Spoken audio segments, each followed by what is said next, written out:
Let's do it! It's time to drop the hammer for the NASCAR Xfinity Series! Here comes the surge. They'll be side by side. 3-1 for Willie. He muscles him up and out of the group! Closing in on the outside. They just avoided disaster there. Contact! Rooting down in there. And it all breaks out! On the big one! That's how good he A huge incident. They need to get back on the track! We've got 4 cars side by side, all battling out. It's now a 4-horse race. Door handle to door handle drama. 3 wide as they come to the white flag! He's absolutely dead level at the front of the field. An unbelievable finish! He absolutely stood up in the seat and was counted for there. In the NASCAR Xfinity Series, names are made here!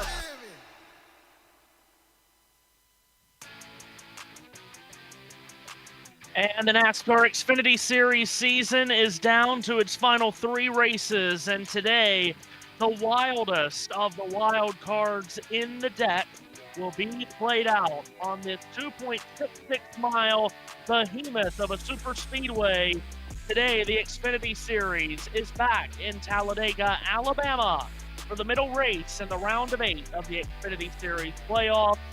Today it is the United Rentals 250 from Talladega. Hello one and all, I'm Matthew Owens. Welcome to Talladega. Thanks for having us in for the race. Our USRN and JBM racing family, welcome to Alabama. JT coming up in just a moment. This should be a fun one here this afternoon. There's nothing quite like Talladega in the NASCAR world, and for the first time ever this year, Talladega moved into the round of 8 of all 3 series playoffs. The Truck Series ran here yesterday. Xfinity today, of course, Cup tomorrow, and it certainly sets the scene for what should be a very intense weekend of action. Last week, the round of 8 started for the Xfinity Series under the lights in Las Vegas. Thrilling race at the end was won by Eric Almirola. Now, Almirola, with the win, did go to the Championship 4 of the Owners playoffs in the Xfinity Series. That's a bit of a convoluted story with many layers to it that we'll discuss more on the way to Phoenix in a couple of weeks. But for today's purpose, that did not clinch a spot into the Championship 4 of the overall Drivers' Championship, as Almirola is not a series regular. So, still, all 4 places in the Drivers' Championship 4 are up for grabs. Let's take a look at how the playoff standings stack up coming in to today's 250-mile race at Talladega. Connor Zilisch at the top of the playoff standings. He is 82 points above the cut line. That is more than a full race's worth of points. He could clinch a spot today on point, depending on the circumstances of the day. We'll, of course, be following that all day long for you. Justin Allgaier is second, 44 points above the cut line. Jesse Love is our pole sitter today, and he is 20 points above the cut line in third. And holding the final Championship 4 spot provisionally is Sam Mayer. He is 8 points above the cut line. Below the cut line, Brandon Jones is -8, Sheldon Creed is -21, Carson Waffle -22, and Sammy Smith -24. Remember that one position on the racetrack is equal to 1 point in the championship standing. And with the addition of the Xfinity fastest lap point this season, maximum point gain possible in one race is 60. More on Talladega and the playoffs in a moment. But first, we will head trackside for opening ceremonies. Outreach Chaplain Nick Terry. Lord, we're grateful for every blessing in our life and the opportunity to be here at Talladega to enjoy racing today. As we pause, we also want to remember Grant Lynch, longtime track president here at Talladega. We thank you for his life and pray for his family. Lord, our desire is to honor you in all things, and we ask you for your hand of protection over today's race. So we love you, we thank you for our freedom, and pray for those who serve and sacrifice to make it possible. And I pray for each one of our drivers, their teams, and all involved in today's race for a safe day. In Christ's name, amen. Here to perform our national anthem, please welcome the Academy for Classical Education Senior High School Choir from Macon, Georgia.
As usual, great crowd on hand for this Talladega racing weekend. Truck Series, as I mentioned, ran here yesterday afternoon. The Xfinity Series takes center stage here on this Saturday. Green flag is right around the corner. Now, we gave you those playoff standings coming in, and as I mentioned, maximum point gain possible in one race is 60 points. So Connor Zilich at plus 82 to the cut line right now. As I said, he could clinch his spot into the championship four even without winning today. As we know, any of the other 7 can also clinch their spot with a win here this afternoon.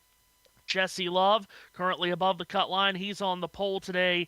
He is among the favorites, as we know, anytime we come to a super speedway race in the Xfinity Series. The Richard Childress Racing cars are the favorites. That means Jesse Love and Austin Hill. Hill was the winner here at Talladega when the series came here in the spring. It was his first Talladega victory. Jesse Love was in contention for that win, too.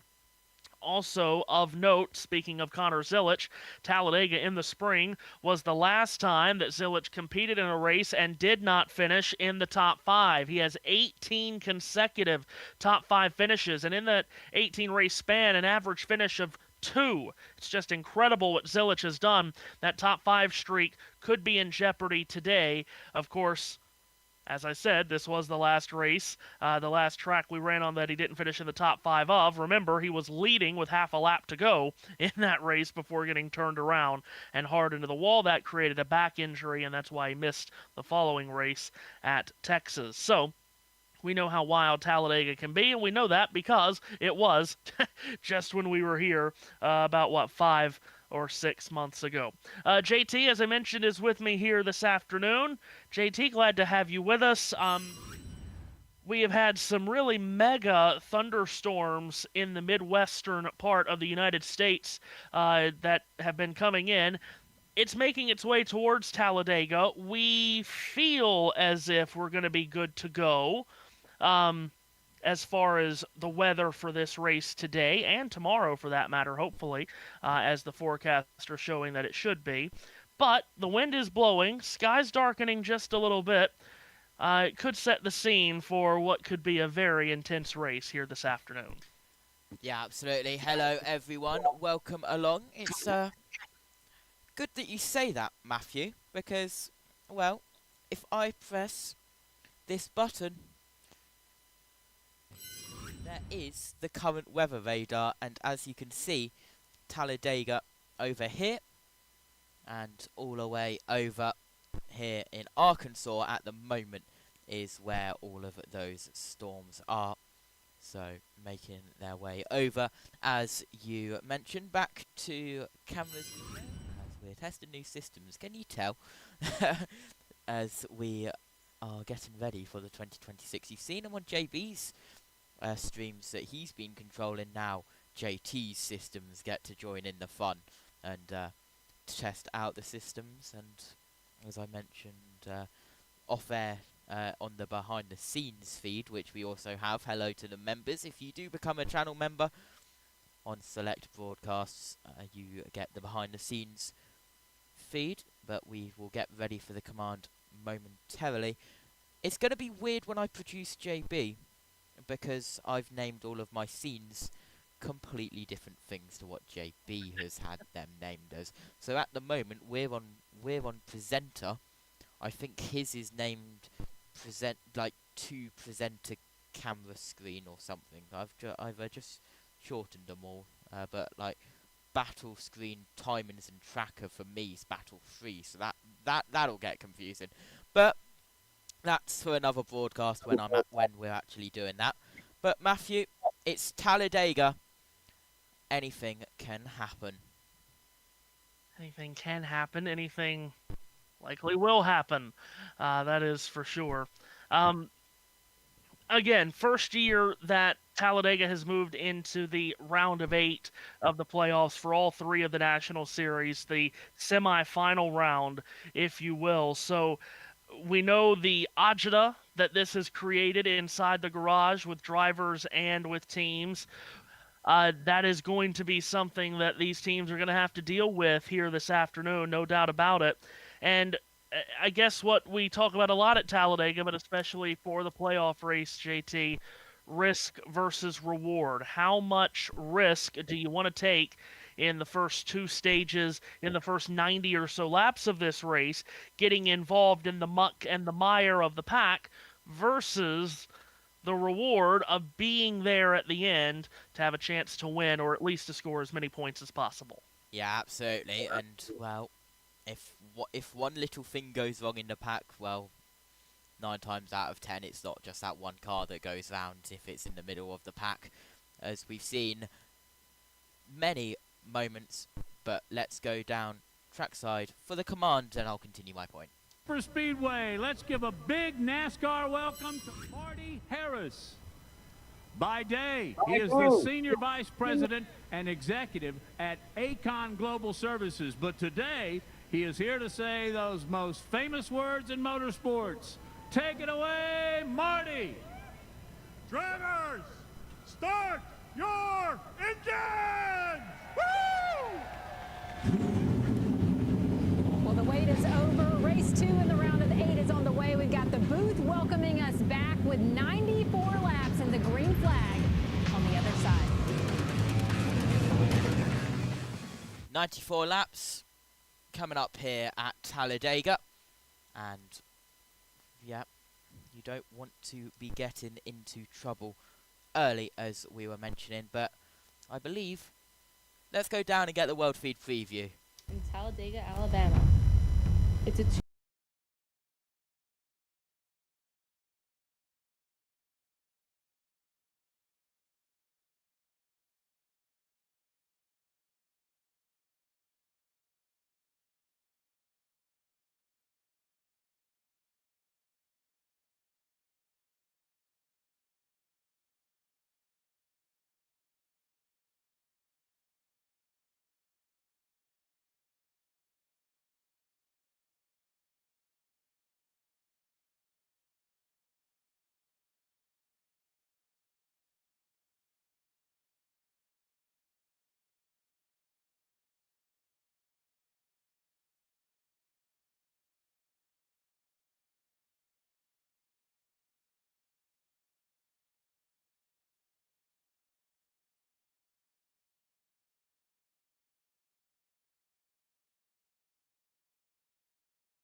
Well, it should be an intense day here in Talladega, Alabama.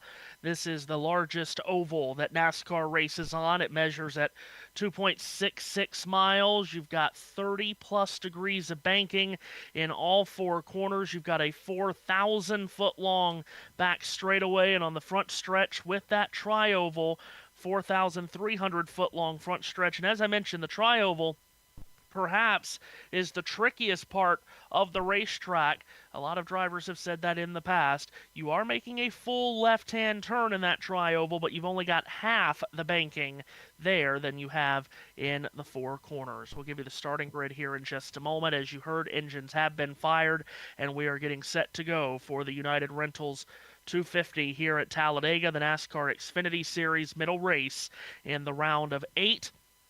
Glad to have you with us on JBM and, of course, on USRN2. Already Wayne in the comment section on JBM on YouTube says, "Let's go Hill." So we have an Austin Hill fan that's joined us in the YouTube chat. Of course, Hill, the winner here in the spring. He is, of course, the best drafter in this series, no doubt, on these drafting track super speedways. He is lethal, no doubt about that. As we said, engines are fired, but we are still waiting for the field to roll away from pit road, JT, which it looks like the first few cars are on their way out onto the racetrack right now. Yep, cars rolling here at Talladega, getting ready for the United Rentals 250. Of course, we had the Loves RV stop to 25 yesterday for the NASCAR trucks, which was absolute chaos, and we've got a car that has stalled, Matthew. I'm trying to make out who that is down there right in the middle of pit road. Could very well be Brandon Jones, but I'll try to confirm that with you as one car is not rolling. Not totally uncommon, especially when they give the command to fire the engines. Jones, very good. Especially when they give the command to fire the engines and then they sit there for a couple minutes more. Sometimes that does tend to happen. Okay, so field moving out onto the racetrack. We'll make sure that Jones gets fired off here in the near future, hopefully. Let's go ahead and give you the starting grid here for this 250-mile race, 94 laps here this afternoon. And on the pole, qualifying earlier today, his 9th career pole and 4th of this season, Jesse Love in the Wheeland Chevrolet for Richard Childress Racing. He's alongside the teenager from Minnesota, William Sawalis, with another great qualifying run on the season. Another rookie from New York, Christian Eckes, for the college team, starts third. He's in the second row along with Carson Waffle in the Bass Pro Shop Chevrolet. Row 3 is Austin Hill and Jeb Burton, the two drivers that were nose-to-nose when the caution came out of the last lap here in the spring. Hill coming out with the win there over Burton by just a few inches. Row 4, Connor Dillon. The last time he did not finish in the top 5 was here in the spring, 18 races ago. His teammate Justin Allgaier lines up with him. They're 1 and 2 in the championship standings. They're 7th and 8th on the grid. Row 5, Eric Almirola, last Saturday's Las Vegas winner, along with Brandon Jones, his teammate from JBSports Racing. Sammy Smith and ARCA champion Clinton Queen line up in row 6. Sam Mayer starts 13th alongside Blaine Perkins. Daniel Dye, rookie from Florida, is in row 8, along with Sheldon Creed, who starts 16th. He is the lowest starter of the playoff drivers. Dean Thompson and Connor Mosak in row 9. Mosak taking over the Viking Motorsports number 99 car from Matt DiBenedetto for the rest of the season. Mason Maggio is in row number 10, flanked by Nick Sanchez, who had a great run in Vegas last weekend. Veteran from Spartanburg, South Carolina, Jeremy Clement starts 21st, along with Ryan Ellis in that 11th row. Behind them is Ryan Speed, always a contender at these drafting tracks, and Parker Retzlaff. Cesar Baccarella is in the Mongoose Power Solution Chevrolet. He starts 25th, along with Jordan Anderson. Row 14 is Anthony Alfredo and Nick Wright. Row 15 is Leland Honeyman and Harrison Burton in the Next Imaging Ford for AM Racing. Burton announcing in the week he will not be back with that team next year. Josh Williams and David Starr line up in row 16. They're in front of Garrett Smidley and Brennan Poole. Row 18, Kyle Sieg and Iowa driver Joey Gates. In the final row, it's Carson Ware and New Mexico's Taylor Gray for Joe Gibbs Racing. That's the starting grid for the United Rentals 250, a grid with 28 Chevrolets, 5 Toyotas, and 5 Fords. The race record, the track race record for this series at Talladega, set here in April of 1997 and an average speed of 168.9 miles an hour, race that was won by Mark Martin. As we mentioned, 94 laps, 250 miles. The first two stages will go 25 laps each, so a green and white checkered flag will wave at laps 25 and 50. The final stage, which takes us to the 94-lap distance, will be 44 laps long. The purse for this race, $1,651,939. But for 8 playoff drivers, that money means next to nothing. Today is all about locking yourself in to the championship race that comes up 2 weeks from today in Phoenix, Arizona. So, JT, we are just about set to go with parade and pace laps underway.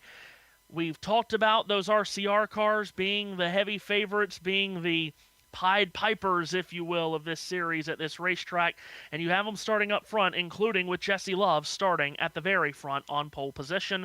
Austin Hill's only 2 rows back behind him. Yep, keep an eye on those cars. Absolutely. As pace laps underway, as you mentioned, green is third time by. I believe we are on the second lap now, so hopefully we might get one to go. Yep, field should be coming down to make a pass down pit road this time, and then this should be one to go, as you mentioned. As we talked about earlier, storms are moving in towards this area of the country from the Midwest, moving from west to east. We should be good to go weather-wise for this race today, though. Forecast currently shows...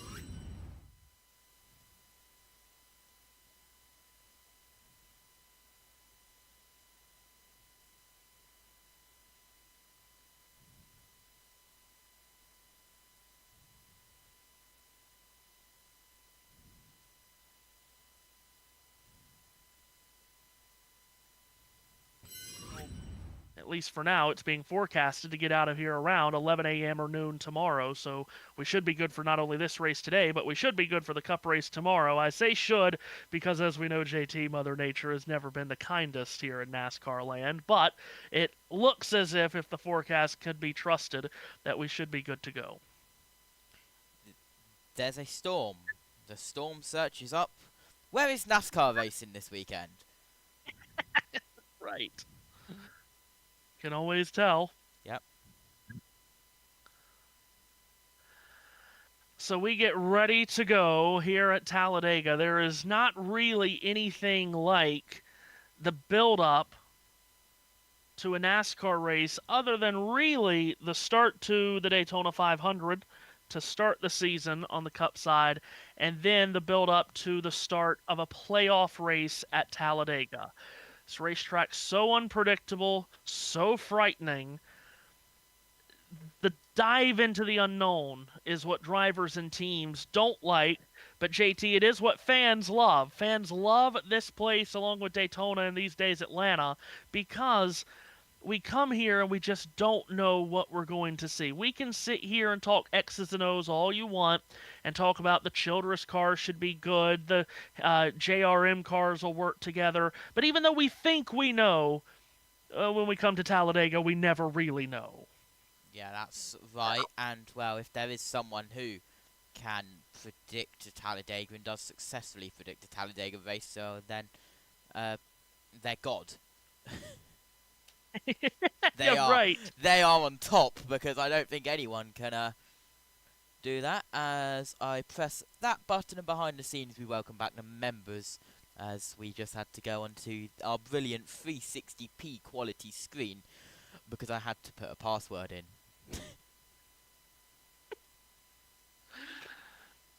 All right, field queuing up, 19 rows of 2 and getting set for the start of this very intense race, the round of 8 playoff race at Talladega. pace truck going to peel off to pit road this time around as we get set to go for 94 laps, 250 miles here this afternoon. By the time this race ends, it'll be this evening here at Talladega. Front straightaway, 4,300 feet long with basically 2 short straightaways and then that tri-oval so menacing right in the middle of it. But unlike at Daytona, the start-finish line is not in the center of the tri-oval. It's further down, about 1,000 feet further down past pit exit towards turn 1. That's where the field begins to look at now as the green flag gets set to wave, and it's time to drop the hammer in the NASCAR Xfinity Series playoff race at Talladega as Jesse Love, the pole sitter for the 4th time this season, gets a push at the back door, and to the lead he goes in turn number 1 ahead of William Sawalich, who started on the outside of row number 1 and in turns 1 and 2, building speed. Love will jump up to the top side to cover off Sawalich, then he'll dive back to the bottom of the racetrack.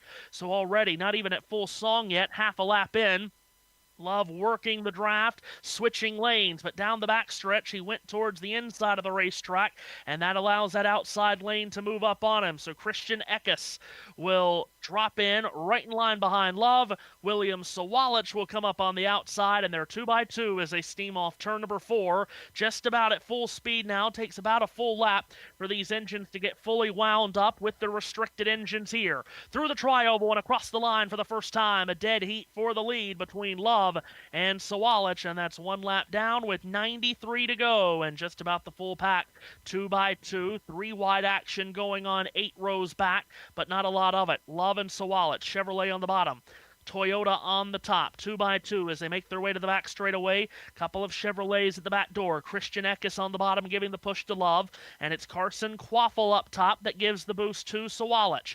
Racing to turn number 3, that red and blending to white number 2 of Jesse Love goes out in front of Sawalich with a good push from Eckes, and now Love in the middle of 3 and 4 drifts up the banking. Wanted to cover off Sawalich, now drops back to the bottom, and once again now onto the front straightaway into the tri-oval. Love zigzagging across the racetrack from bottom to top, back to the bottom and to the line. He'll lead lap number 2 in car number 2, and the side-by-side action begins at second with Sawalich top side, pushed by Quaffle to the outside of Eckes, who's got Austin Hill to his inside, and now Hill wedges his way to the inside of Sawalich. Eckes gets pushed clear to second.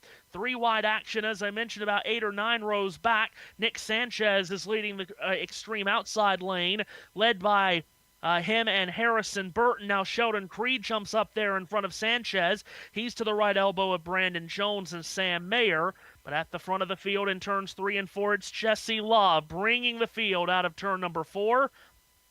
And showing the way with Christian Eckes filling up the rearview mirror. 3 wide with Creed, Jones, and Mayer in the tri-oval at about 10th position.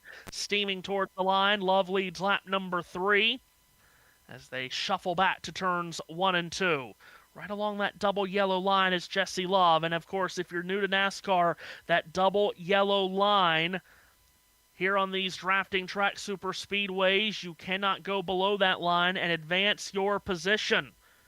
That is considered out of bounds. You can go down there to avoid an accident, and you can go down there if you want to bail out of the pack and go to the back, but you cannot advance your position below that line as the field races back to 3 and 4, led by Jesse Love still. He's got the pack behind him, 5 rows of 2x2 action behind, then 3 wide action beginning just outside the top 10, where Sammy Smith on the bottom has Brandon Jones above him, and above him is Sheldon Creed. That's the 3x3 action. The field heads back towards turn number 1. The CW giving us a replay of something. Yep, Giving us a replay of a little loose in the middle of that 3 wide. There we go. Yeah, 1 car got checked up. Oh, Brandon Jones tried to come down from the 3rd lane to the 2nd and checked up Brendan Queen. Queen, of course, the ARCA Menards National Series champion this year, as the leaders back in turns 3 and 4, JT, and Jesse Love's lead is no longer. He's got company to his right elbow in William Sawalich as they race to the tri-oval. Yep, side by side through the tri-oval we go, and well, remember that the start-finish line is in turn 1, and here we go through the tunnel turn, and well, it's called the tunnel turn because there's a tunnel that goes under the turn, hence the name Tunnel Turn. Thank you. Yes, You're indeed. welcome. The field races down this 4,000-foot back straightaway, and William Sawalich gets pushed to the lead by Carson Quaffle. So Sawalich, running in the middle of the racetrack, goes to the lead with Quaffle pushing. Right behind Quaffle, you've got Jeb Burton, who has won twice in Xfinity Series competition here at Talladega and was very close to doing it again here this spring. Third lane, the highest lane, is led by Sheldon Creed. He's about 5 rows back as Sawalich goes to the front of this field, crossing the line to complete lap number 6. Again, this is a 25-lap per stage. So Sawalich to the lead. Rookie driver for Joe Gibbs Racing that has had so much promise coming in. The start to his rookie season was quite miserable, but you can really see as the season has gone on how much better he's gotten. He's wrapping his brain around this kind of racing, jumping up from ARCA, where he dominated the ARCA Tour. Did not quite make the playoffs, but he's getting better and better as we go on. Now Jesse Love on the inside tries to work back alongside of him, and we're side by side for the lead again. And JT, as we come to the tri-oval, that third lane up top, led by Sheldon Creed, is getting closer and closer to the front. He's alongside Jeb Burton, 4 rows back. Yep, and look at how quickly already it was 4 rows back. Now it's around 2 to 3 rows back, as now that outside line just chasing and chasing, the momentum increasing. Here it comes, Matthew. It's now, instead of the 4th row, it's now 2nd row. There goes Swallage up from the middle to the high to block that lane as we now head in towards turn 3. And it's all about momentum here. You want to keep the momentum from the drafting pack behind you, and you want to use that momentum to your advantage. And that's what Sawalich tried to do on the back straightaway there, is he bailed out from the middle to the top because the top had so much momentum coming at him. But it's all about manipulating the air in this kind of racing, especially here at Talladega, maybe even more so than Daytona and Atlanta, because Talladega, it's longer than Atlanta's 1.5 miles. Daytona's 2.5 miles. This is 2.66 miles. And the fact that this racetrack is wider, so the air works differently here than it does at the other 2 drafting tracks. Halfway down the back straightaway, Jesse Love makes a right-hand turn, basically, in a straight line to come from the bottom of the racetrack to the middle to get in front of Christian Eckes. By the time they hit turn 3, Eckes makes a dart to the bottom, comes back to the middle, and he's right behind Love in front of Carson Quaffle racing off turn 4. Love has now pulled out. It's now the 3rd row, which is 3 wide. The first 2 cars single file. Austin Hill tried to get caught up. Austin Hill now dropping back on the low line as the high and middle line of Quaffle and Swallage leading those 2 progress. As Quaffle moves from the middle to low to block that line, Swallage comes with him from the high to the middle line. Down the backstretch we go. It's Love still out in front. Eckes 2nd, but Quaffle is looking to make moves. Looking 4 wide down the middle of the back straightaway. Thought better of it. Very good there. Don't want to be 4 wide this early, I don't think, as they blast back turn number 3. Jesse Love leads the way. Bottom lane moving forward with more momentum, more energy on that bottom lane. 6 cars on the bottom have now pulled away, stretched out from the rest of the drafting track. That's Jesse Love, Christian Eckes, Carson Quaffle. Austin Hill is 4th in that line. 5th in that line is Connor Zilich. Then comes Eric Almirola. So that's the top 6 that run single file at the bottom. And now back in turn 1, JT, those 6 that were single file. The 6th car in line, Eric Almirola, breaks ranks, pulls to the outside of Sawalich. Drafting assistance coming in the person of Jeb Burton. Now Austin Hill jumps up there too. Austin Hill jumps up. There's a bit of dust being kicked up. Did someone brush the wall on that higher line? We are still green and we are still circulating all 38 cars who started this one. We are 3 wide, looking back at Justin Allgaier in the middle lane, as we are on lap 11 of 25, about to start lap 12 of 25, so we are nearing the halfway point of stage 1. That was, I believe, on board with 27. Yes, it was. Quaffle is trying to get past as well. Austin Hill has gotten to the back bumper of his teammate Jesse Love, so it hasn't taken very long for the RCR teammates to get with each other. Down the back straightaway, Love leads. He's running down the middle of the racetrack. Right behind him is Austin Hill, his teammate. Eric Almirola is third in that middle line, but he looks antsy, and he is. He'll drop it to the bottom in turn number 3. Will Eric Almirola to the inside of Austin Hill, jousting for the second position. They are 3 wide behind those top 3. Hill swings up wide out of turn 4. He'll come all the way to the top to get in front of Sawalich. Jesse Love watching all of this happen in his rearview mirror. Hill gets a run off the top of the tri-oval, right underneath the rear spoiler of his teammate Love, who jumps up the block. It leaves the middle lane open, and now from the middle and dropping it down to the bottom, that's Jeb Burton trying to get towards the front of the field in turn 2. Jeff Burton moves to the bottom, as you mentioned. Now he moves to the middle to block that middle lane, which came up with the momentum. Brandon Jones is third in that line of the middle. Justin Allgaier second. Brandon Jones nudging Allgaier a little bit, which is definitely not scary at the speeds they're going, as we are on board with Jesse Love, who is at the moment controlling the field at the front. They are coming up on lap traffic, though. You can see on the driver track at the 74. So that they'll have to be circumspect about that here in a few laps when they catch that 74 car, which has clearly lost the draft, Carson Ware. There's close to 30 cars in this lead group, this lead drafting pack. To your point, JT, as you can see on the driver tracker, it is Carson Ware who has really lost the draft that the leaders will be rumbling up on pretty soon. And then there's a couple of more that's lost the pack. That's about a quarter of a lap behind the drafting pack, led by Kyle Sieg, and I'm guessing probably David Starr with him just by looking at the running order. So we'll have to wait to see when they're running 3 wide like this in the pack. Difficult sometimes to get around lapped cars that are running all by themselves, and when you're running by yourself and out of the drafting pack, you could be 2 to 3 seconds slower per lap than the lead group. Jesse Love still the leader.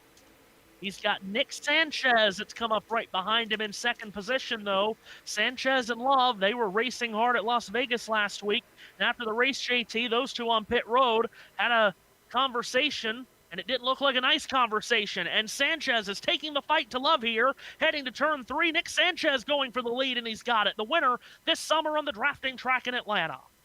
He has gotten the lead as we get ready. They have that lapped car right on the outside. Keeping out of the way at the moment is the 74. Through the tri-oval we go. And trouble! Brandon Jones is spinning. Gosh, huge crash. Sheldon Creed up into the wall. Hammers it in the middle of the pack. Brendan Queen is involved. Multiple cars spinning, colliding, and caroming out of control. The big one happens early here. Brandon Jones got turned out of line in the tri-oval, and he could not save it, and he got turned right into the middle of the pack. A heavy hit for Sheldon Creed. He went head-on into the wall, a playoff driver. Brandon Jones, a playoff driver, involved. Ryan Sieg was involved in the accident. He's got heavy damage. Jeremy Clements has tried to pick his way through. Sieg's car absolutely destroyed on the front end. And we've got and many other cars still holding damage. Sam Mayer, another playoff driver with damage. Creed trying to work his way back to pit road. His car is absolutely destroyed. And on lap 16, an enormous crash in the tri-oval, taking out multiple playoff drivers. Wow, it did not take long for it to all break out. Oh. Didn't even get to the end of stage 1. No. And just a note, if you are at Indianapolis Motor Speedway for the Indy 8 Hours for the GT Challenge America. Lightning has been detected in the vicinity of the speedway, and please exit the stands and mounds in an orderly fashion. So we are avoiding it, but Indianapolis unfortunately not. The running joke, of course, Mayor, that your speedway not going the best. Update on that storm that we are monitoring. There is a tornado warning in it, the one that is heading towards us currently in Arkansas. So watch out, people. This could be an interesting one. And I'm hearing from Bob in the chat that CW was side by side in the middle of that. Yeah, they were. So already work begins on pit road. These playoff drivers, if there's any way to get them back on the racetrack for the sake of gaining positions and points, they have to get it done. Sam Mayer's team all ready to work on his car. How did this all happen, JT? It certainly happened in the tri-oval, and as I mentioned earlier, that's the trickiest portion of this racetrack because at full speed, you're still making a full left-hand turn, but with half the banking that you have in the corner. So Ryan Sieg got loose into Jeb Burton, who got into Brandon Jones. That turned Brandon Jones, who contacted Sheldon Creed. That turns the 00 car head first into the wall. And here we have it once again. And it was Brandon Jones who got into the rear right of the 00, who then, I believe, collected another car, which is that 39 of Ryan Sieg. I was trying to see where the 39 got involved. It was there. He got caught up in Sheldon Creed, absolutely becoming a missile head-on. That is a big hit, and, well, I think he caught the side of the 39 and the wall at the same time. That's why that 39 car has a lot of damage and is squashed to one side. Here So this it is. Trying to bump draft in the tri-oval, JT. You cannot bump draft, especially with these cars with bumpers that do not line up in that tri-oval. Burton got into the back of Creed, which got Creed loose, and then Burton, trying to check up, comes up and into Brandon Jones. So Burton, truthfully, gets into two race cars here to kick this all off. Not the best, is it? Oh, gosh, that's a heavy hit. Creed head on into the wall, and as he does that, Ryan Sieg runs straight into him, trying to pick out some of the other cars that were involved that we didn't get right away. Jeremy Clements went spinning out of control, and when he came down, he got Jordan Anderson, he got Anthony Alfredo. Yeah, Clements comes from the top, from the wall, and then back across the face of traffic into Alfredo and Anderson, and I think even one other car gets it too. And wow, just an incredible crash. And I also saw from the aerial shot, when they were showing us the aerial shot, Sammy Smith, playoff driver that was at the back of this pack, JT, he was far enough behind it where he was able to stand on the brakes and thread his way through it. So Smith avoids it all, while at least three other playoff drivers gets involved in it. In Mayer. And we've gone red, Matthew. Wow, yeah. Red flag has been deployed, and not surprising, but yeah, Sammy Smith hard on the brakes. Hope that the other cars behind him react the same that he did, and not get absolutely torpedoed from behind. So red flag out here at Talladega Super Speedway in Alabama after the big one in stage 1. Multiple cars involved, and I do indeed, Matthew, have the list of all of the cars involved. So let's go to the laps and rundown screen.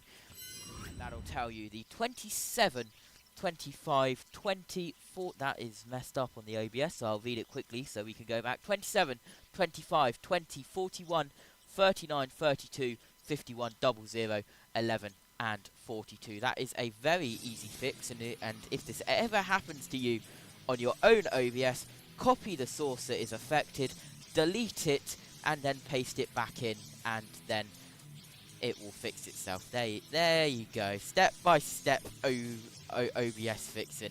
But yeah, the big one, Matthew, we knew it was going to happen. Didn't expect it to be this early. No, we really didn't, because we made it a long, long way in the spring here without having a huge crash. We did have it late.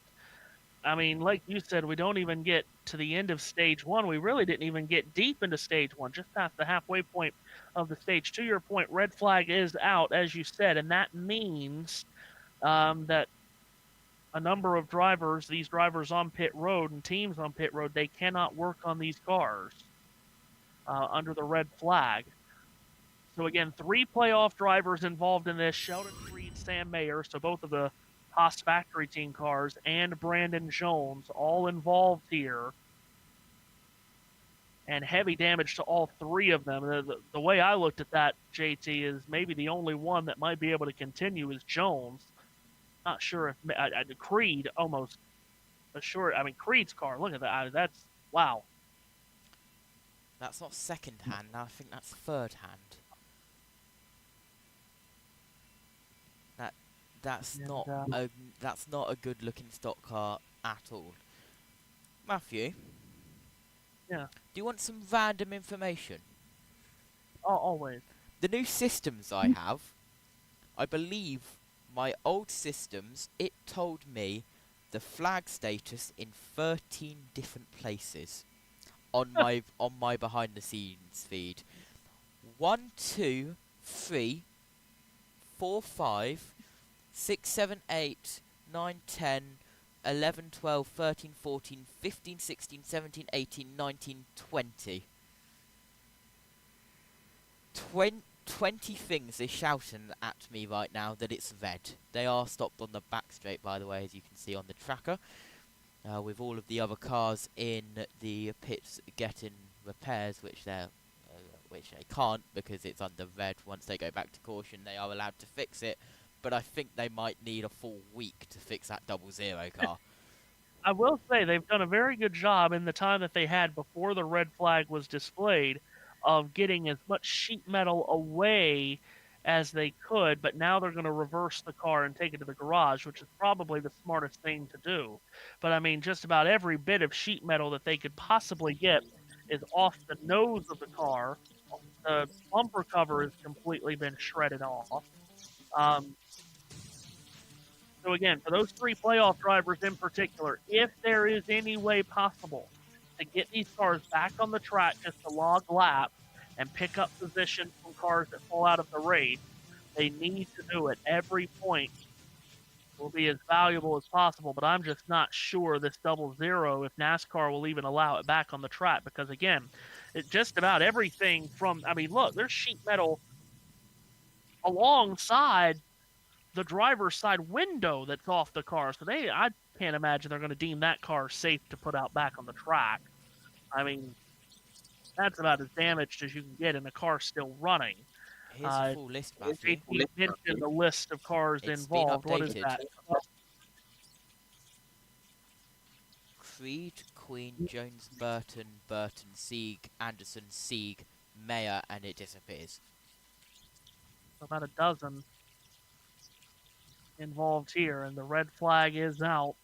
And as we mentioned, we talked about Sammy Smith threading his way through the carnage. Connor Zilich did as well. So those 2 JRM cars are still in the race. And are we going to get a story on Connor? Let's go. Not easy. There's been a lot of uncertainty along the way. Nobody in my family let me quit, and I think that's why I'm sitting here today. Every day I wake up and you know, I remember 10-year-old me with a dream, and 10-year-old me is what motivates me. Like, I wanted to get to the highest level, and I wanted to be winning races and championships. Nobody's going to sit around and wait for you. You got to put the effort in and wake up every day knowing that if you don't do it, somebody else will. Winning a championship, I'm guessing you would probably see tears out of me. Brought to you by the Xfinity 5-year price guarantee. One internet price, 5 years, guaranteed.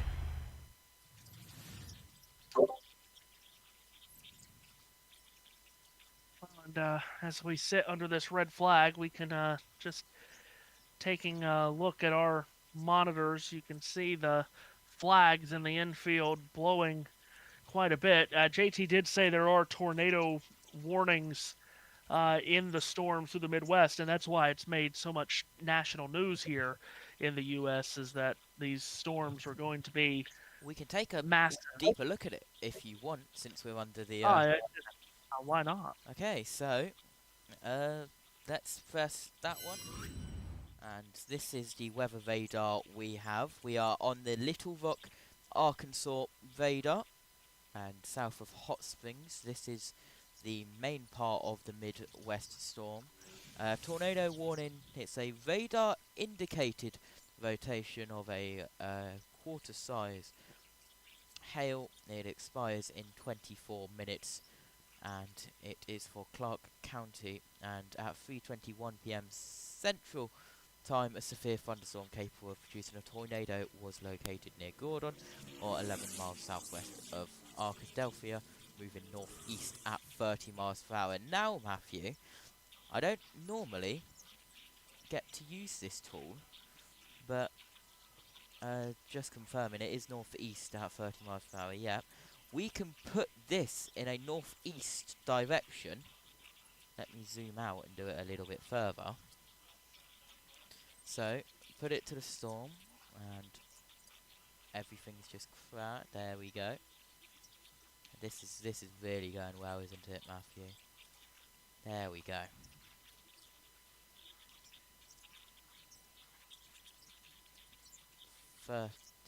miles per hour. You can see the red flag, and they're even having to weld it. There we go. So you can see that it's gonna hit places in certain amounts of times. I like using this when it's closer to the circuit because it actually tells you what is going to hit. Now, it's probably not going to be this main storm that's going to hit, but it is going to be probably a subdivision of this main storm because this is going up this way, as you can see. It's going to miss us, but we need it to be around here for that. But it's probably going to be a subdivision of that. There is the JB Motorsports weather channel, which was completely unplanned. And, well, I'm guessing that's what happens under a red flag of a NASCAR Xfinity Series Talladega race. Since Indianapolis is under a weather warning right now, and I've just loaded up the Indianapolis radar, Matthew. I can see why they've stopped the 8 hours. Yes. It should... yeah.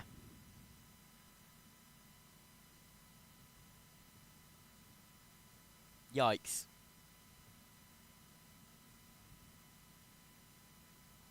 And let's go back to Talladega. There we go. We are clear. Ignore all the dark blues and the lighter blues. That's just the moisture in the air, the humidity and all of that.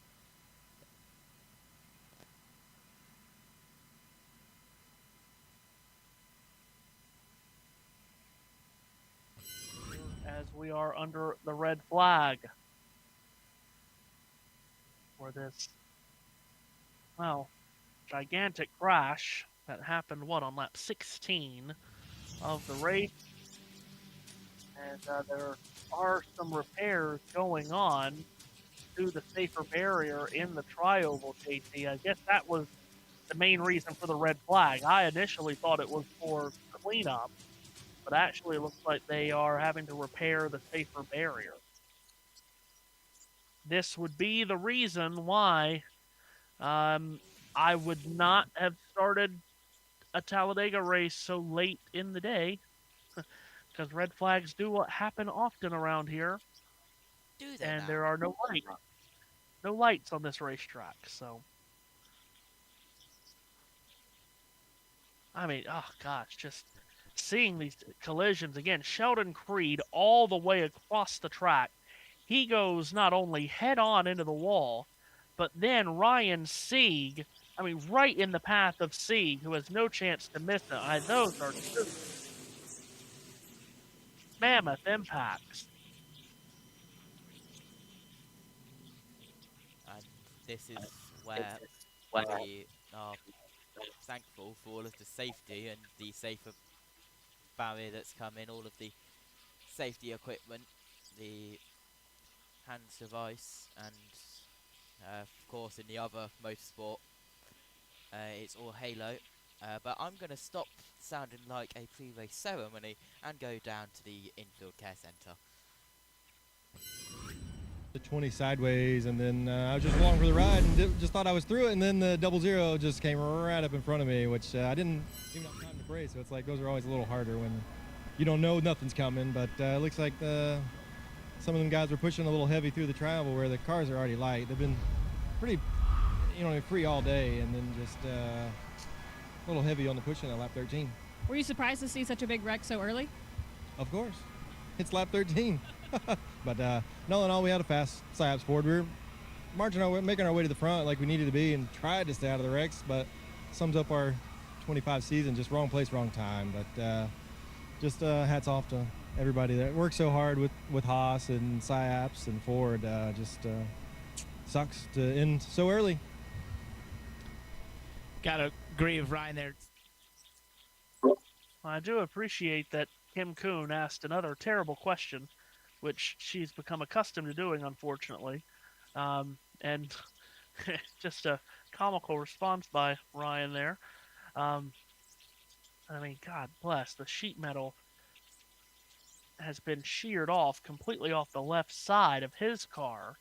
Now, remember, he was in the mix to win here in the spring and got caught up in one of these big accidents. That was late in the race after he had led and was in the battle for the win.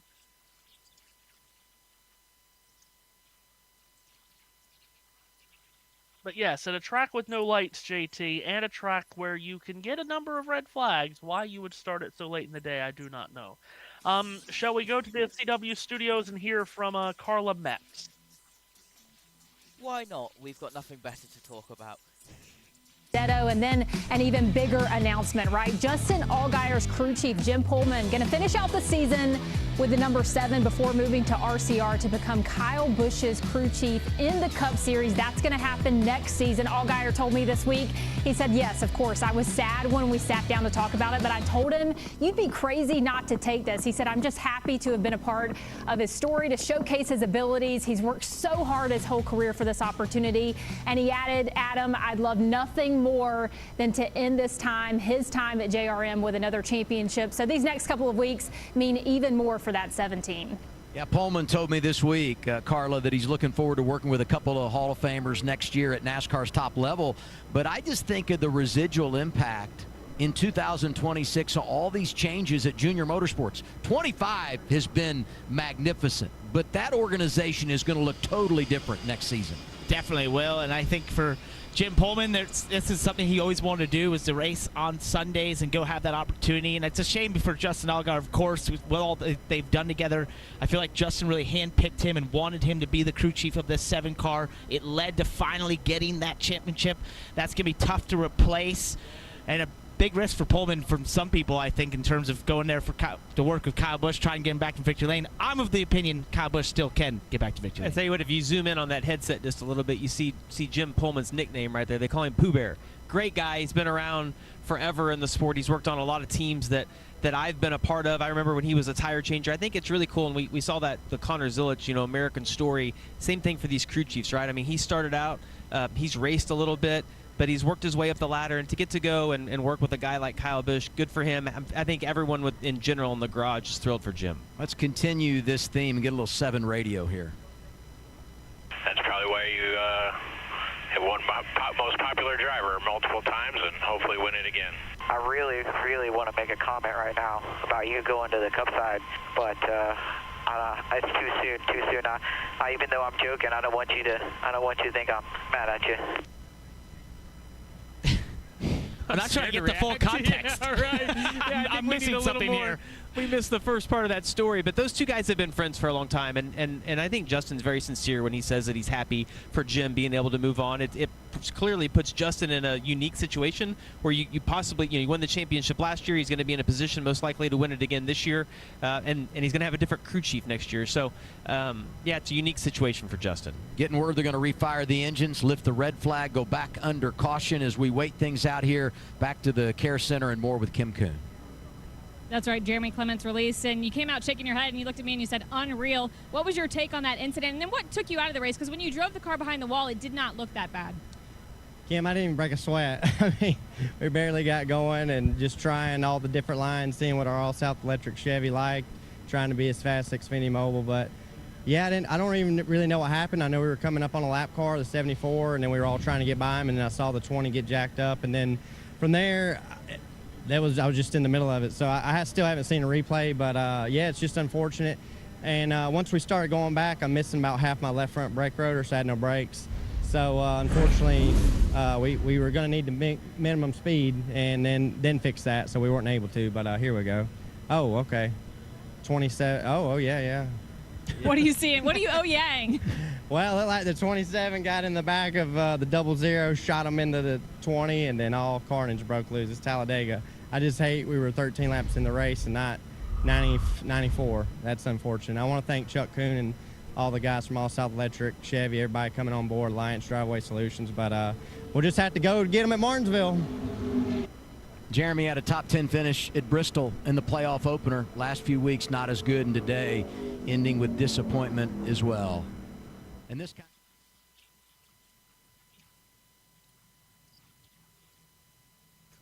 back out on track here in Talladega, and hopefully we'll get Matthew's microphone back. There you go, Matthew, hello. And yeah, back under yellow now. Had some comical interviews down there between the veterans Ryan Sieg and Jeremy Clements, as we are now back under yellow and pit road is open for anyone that wants to come down. Not look like many from the lead will, but Connor Zillage is going to come to pit road. Taylor Gray also going to come in. Let's go to pit road. Up and get reports starting with Dylan. Yeah, and I'll be honest, I'm a little surprised to see the 88 coming down pit road. They were very, very adamant just to try to take these first couple of stages. They get some stage points here, try to have things locked up for Phoenix just to do it on points, but they will come down here and change at least right side tires and go around to the left to make it 4 tires. Connor was pretty happy with his race car, said he felt like it was pretty good, so we'll see if they're able to maybe drive back through the field here in the final 7 or 8 laps or so and maybe score some stage points. And I'm going to have to interrupt Matthew, because we have had some drama in the playoffs for a playoff driver.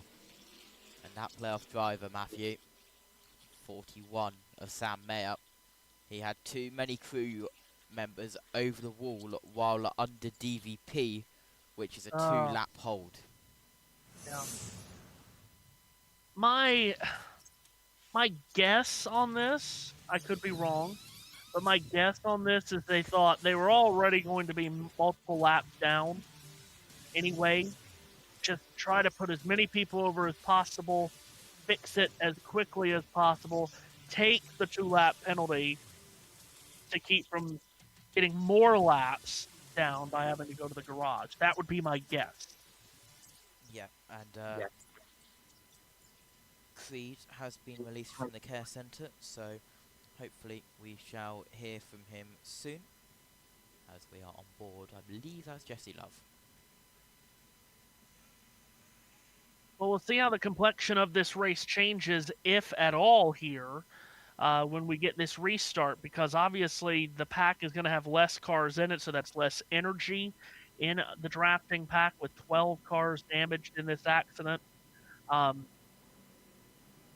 You would think that that'll probably change just some of the racing within the pack, because 12 cars less energy energy in it. And when you see a big crash like this, particularly early in the race, will the drivers say, okay, we need to calm down a little bit and log some laps before we do this again? So we'll see how it changes. What we do know, though, JT, is when we go back green here in a couple of laps, it's only going to be a handful of laps to the end of the stage, and these stage points are going to be very important. So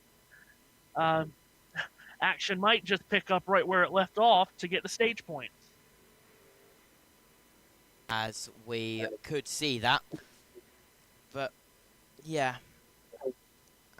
They always try and keep it calm, but then you have the urgency to get up there, to get those stage points, to try and get more playoff points, to try to get into the next round of the playoffs, which always causes a little bit of chaos.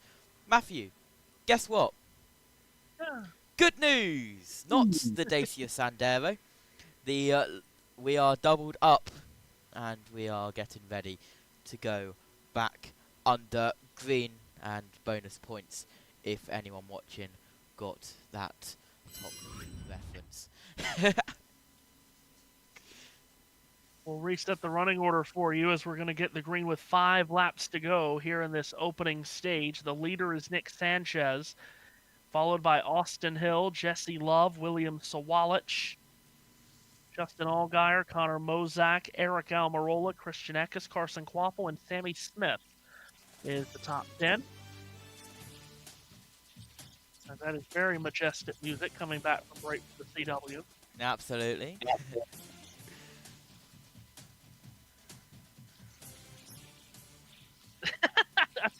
Is it going to end at some point? Yes, finally.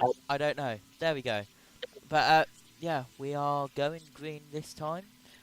Is there any reason why we have a pace truck for a series for cars? Normally we keep the pace truck for the trucks and have like I'm not gonna question it. It's NASCAR. They can do, and they normally do what they want. Or what they want, yeah. Yeah. So pace truck's going to pull to pit road. Sam Mayer's damaged car also going to come to pit road to serve that penalty here, which is 2 laps. We should have an opportunity to get one of those laps back when we get the caution in about 5 laps for the end of the stage, because he can take the wave around. Field into the restart zone. Green flag goes up in the air with 5 laps to go in stage number 1. Nick Sanchez and Austin Hill on the front row, and Sanchez will take the push at the back door from William Sawalich.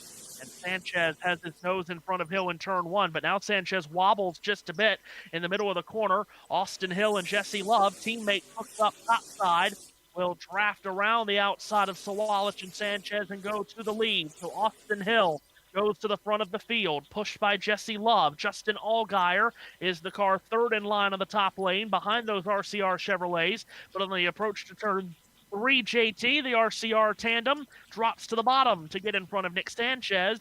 And as this pack with much fewer cars in it than the first run comes off turn 4, it's Austin Hill, the leader, to the trial. And Love aggressively came up to the middle line to block that one, but here comes the low line, who is progressing. Hill goes up aggressively to block Jesse Love to the high line. The top 2 on the high line now move down to the middle line as we complete the first lap under green. Let's go to your tracker so you can see what is happening in better detail, and you don't have to watch our faces. For the people on the BTS, sorry, you have to see our faces the whole time. 4 to go, down the back stretch we go. Austin Hill shows the way. He's moved up to the extreme outside line to cover off the advance of JRM teammates Carson Quaffle and Connor Zilic. Now Hill comes to the bottom, gets in front of Jesse Love, back top side to get in front of Quaffle. Now it is interesting, we have seen different results at different drafting tracks on what happens when we have a big accident like this as far as the energy of the pack. At Atlanta, particularly in the Cup race at Atlanta this summer, we got a huge crash, and then the runs became bigger with less cars in the pack. A lot of times at Talladega, it works the opposite way. The runs get slower and the runs get less, JT. We'll see what happens this time, but there are much, much fewer cars in this lead pack than there was in the first run. Jesse Love with a big run comes up, runs into Carson Quaffle. Oh, what a save by Jesse Love. I don't know how he didn't wreck it. Good save from the two. He's now got Allgaier on his inside. We are heading towards the tri-oval and then the start line to start 2 to go. We are making moves as we get closer to the end of the stage. We're now 3 wide, 1 row a little bit further back, maybe 4 wide. Hill leads across the line and going back to turn number 1. The runs seem to be still coming very quickly. There's only about 15, 18 cars in this lead pack. As dropping way to the bottom comes Jesse Love, looking to the inside of teammate Austin Hill for the race lead down the back straightaway. But Love has no immediate drafting help. Hill does in the form of Quaffle. Now busting out of the pack, going to turn 3 is Connor Zilich. He will come to the rescue of Jesse Love. He'll push Love through turns 3 and 4, but it's Hill in front with the lead. Off turn 4, Austin Hill, the leader, as we're coming to start the last lap of stage number 1. 3 cars, now 4 cars, single file on the bottom, JT, 2 by 2 behind, last lap of stage 1. Hill, who is in the front, but it's not Jesse Love who is second. He's on the middle, but it's just behind the car who is on his inside, which I believe is that Connor Zilich. Yes, it is, as we now head down. It's going to get spicy. Here comes Jesse Love to the high line. Matthew, we're going down the back straight for the end of this stage. Slicing and dicing in this pack. Jesse Love went from the middle to the top. Hasn't worked out for him. He doesn't have much drafting help. Austin Hill leads in turns 3 and 4. Connor Zilich on his back door second. Justin Allgaier third. Allgaier coming off turn 4. He got a big push from Eric Almirola. Allgaier will bust a move to the outside of his teammate Zilich. Allgaier gets to second. Austin Hill still leading the way in the tri-oval. He blocks Allgaier low. He blocks Allgaier high. Coming to the line. Green and white checkered flag is out. And Austin Hill gets the win in stage 1 for his 7th stage win of the season. Justin Allgaier finishes second in stage 1. Jesse Love third. Connor Zilich fourth. Eric Almirola fifth. Sammy Smith came home 6th in this opening stage. The rest of the points-paying positions go to Blaine Perkins, Dean Thompson, Carson Quaffle, and William Sawalich. But it's Old Faithful on these super speedways at the front. Austin Hill, Big Country, wins the opening stanza of the United Rentals 250. That was a relatively calm last 5 laps to end the stage. Not that bad. They tried. They tried to make it as chaotic as possible. Jordan Anderson is now confirmed out of the race as well. A shame for Jordan, who doesn't race every week. We've got we've got a NASCAR chasm mention. Our first, and it is the video of Sheldon Creed going behind the wall in his absolutely destroyed car. In the quote marks of, "I forget what the policy is now, but I think we have 6 minutes to fix this."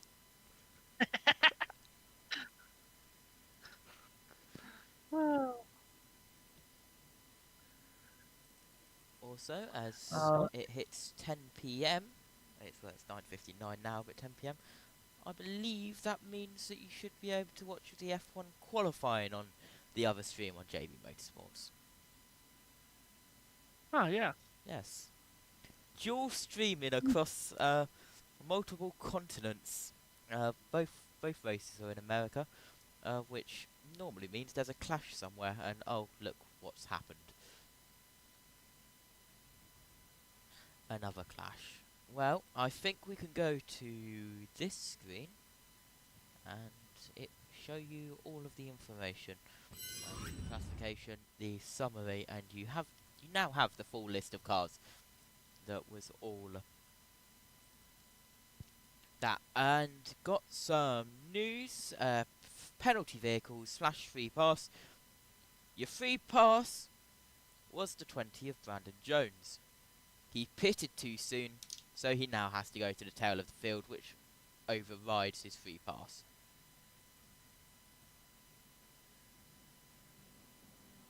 Well, that's a shame. But it's been a tough day already for Brandon here.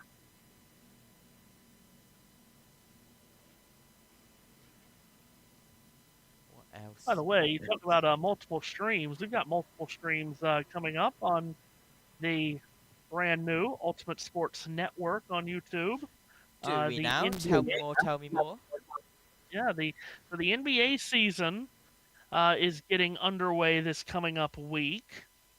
And we hope you will join us, and this music background will give me a chance to do the promo here. This Tuesday, we've got 3 broadcasts on USN. NBA tip-off, Rockets at Thunder. That's this Tuesday at 7:30, followed by the Warriors and the Lakers at 10. And in the middle of that, Tuesday night hockey between the Blue Jackets and the Stars at 8. Also from NBA tip-off week, Wednesday night we'll have the Spurs at the Mavericks, and then Friday night, a part of USN's, I almost said USRN, had to catch myself. A part of USN's Full Court Friday, we'll have the Celtics and the Knicks. That is a lot. That is not the best quality safer barrier. That has definitely been through the wars. On the backstretch. Have you fallen for USRN/USN yet, or have you kept out of it? I have not. That was the closest I've come right there, but I am certain I will at some point. Yes. By the way, I have just done the tune-in to F1 qualifying here on JBM. There's a third person with Josh and Megan. Yes. So that's new to me. Hello. That is Nina, yes. Okay, very good. I was taken aback to see the box with 3 people. So. Yes, it has been a while since that box has had 3 people in it. Okay, very good. As it looks like with pit road now open, all of the leaders are going to take this chance to come to pit road for fuel and maybe some tires. Tires not a huge concern here, JT. Let's go to pit road. Good.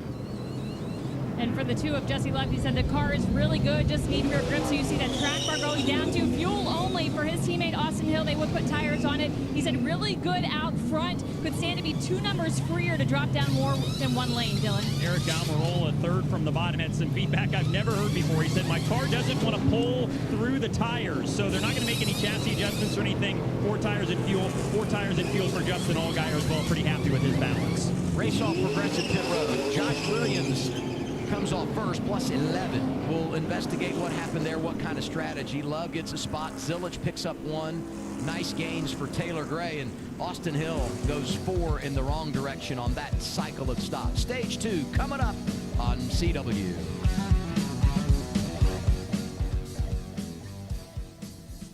Williams winning the race off of pit road. Either he only took 2 tires or maybe even took fuel only. So he will, he was the first off pit road. We'll reset the running order for you when we get 1 to go and get set to go back green.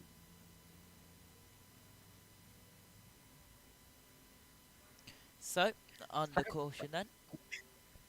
And getting ready. I don't know what's going on with my mic. It's good 1 minute, and then OBS doesn't like it the next. So, I'm just gonna hope that it's all right. And I don't want to mess around with stuff, because when I mess around with stuff normally messes up. Stuff messes up all the time, don't you know? Yep.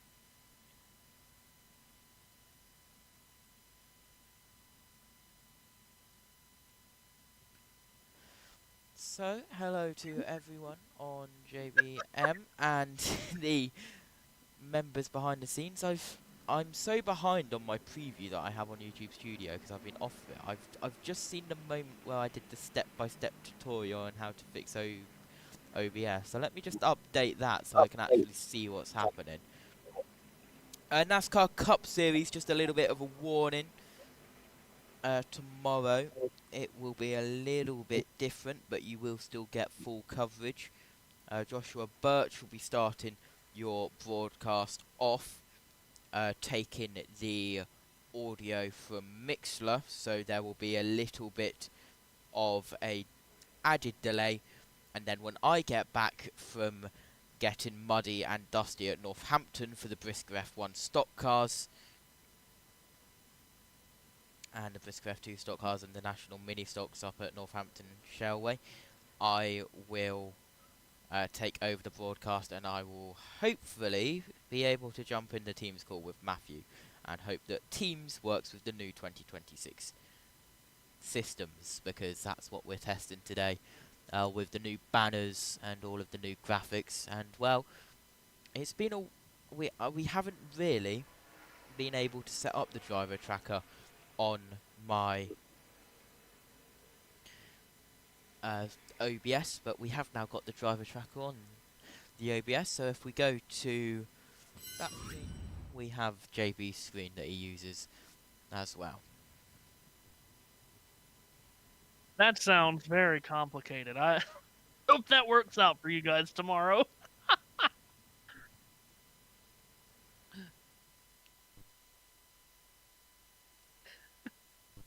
Yeah, you guys are just great. I could never do what you guys do. If I come into the commentary box, covered in dust and mud, it's because it's been raining and I'm at a shale track. Yeah, rain and dirt and mud doesn't really go well. Well, there is the 00 car. Back to NASCAR, because believe it or not, there is a NASCAR race going on right now, under caution in the stage break. And let's go down to the 41 car. And then your team's effort to get it back on track. Yeah, I mean, we did a really good job getting it fixed. Like, that thing was really messed up. But they did a great job, like, getting it rolling, like, where we could actually go, and just missed the DVP clock by a couple seconds. So a little bit silly. I wish we were still racing, because I feel like that we're going to see a lot more of that. But obviously I'm going to be sitting here and watching with you guys, so we'll see how it goes. But huge shout out to everyone at Haas Factory, Ford, Audubell. I was really looking forward to this one. We talked about that earlier, but yeah, just a bummer that we get to kind of sit back and watch the points kind of just go away from us. But just really proud, and I know that we can go lay a heater down in Martinsville and be just fine. That's Sam Mayer, like he said, was very excited for this race until ultimately being taken out. Wait, we talk about that. Hello, Adam Alexander.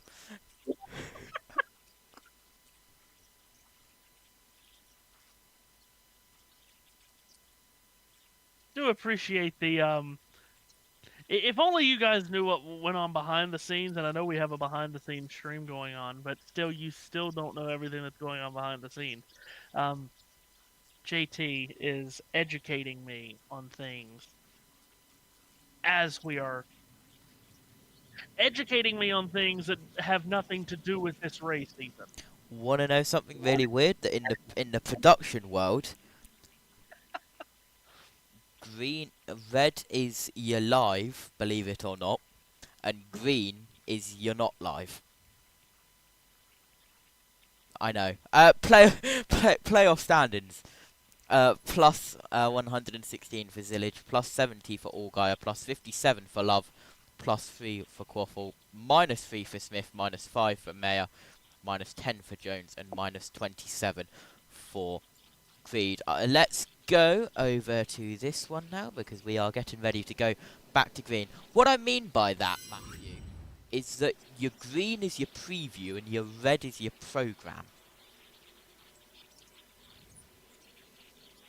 But we are into the restart zone, Matthew. Take it away.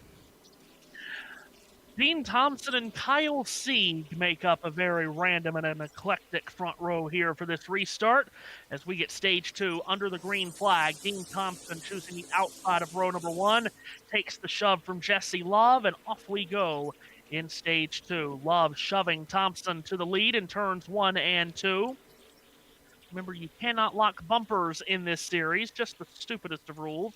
As off turn 2, Thompson gets a bit out there, and that's going to allow Love to load up a big run. And as they hit the back straightaway, Love around the outside with a lot of organization at the back door. Connor Zilich and Taylor Gray, along with Austin Hill, Justin Allgaier, and Eric Almirola all line up right behind Jesse Love JT. And by the time they get to turn 3, Dean Thompson's been railroaded to the, well, at least the 7th position as Jesse Love reclaims the lead. Yep, falling down the order. The low line just not getting away as they thought it would.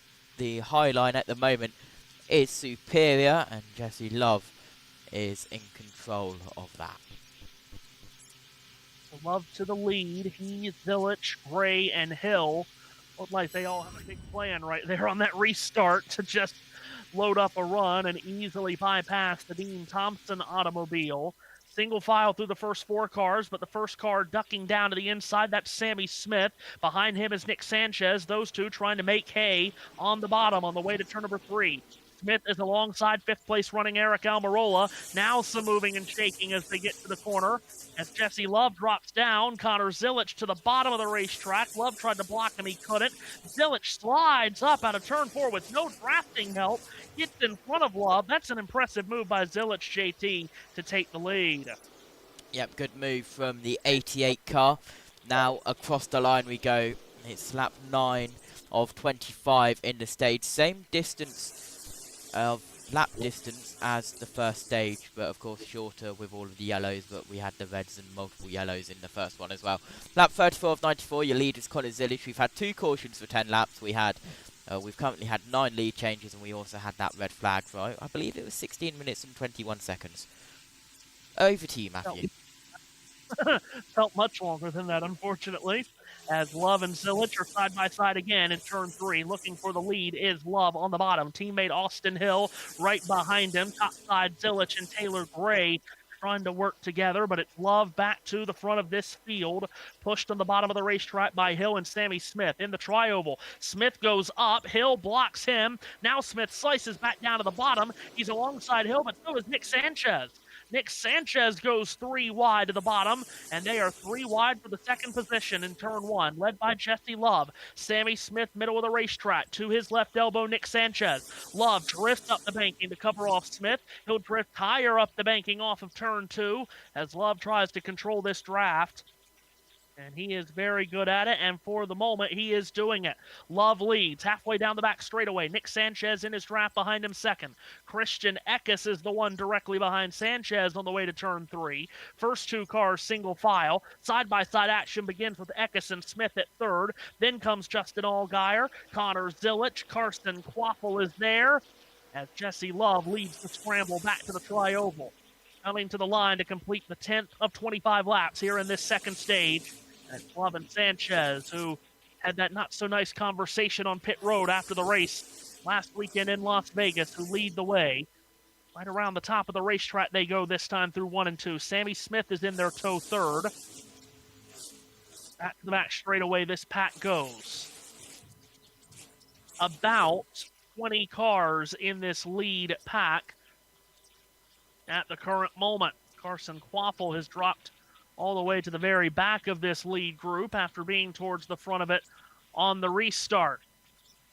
As the field dances their way out of turn number 4, still led by the young Californian Jesse Love, winner of the season opening race this year at Daytona on a similar drafting track super speedway.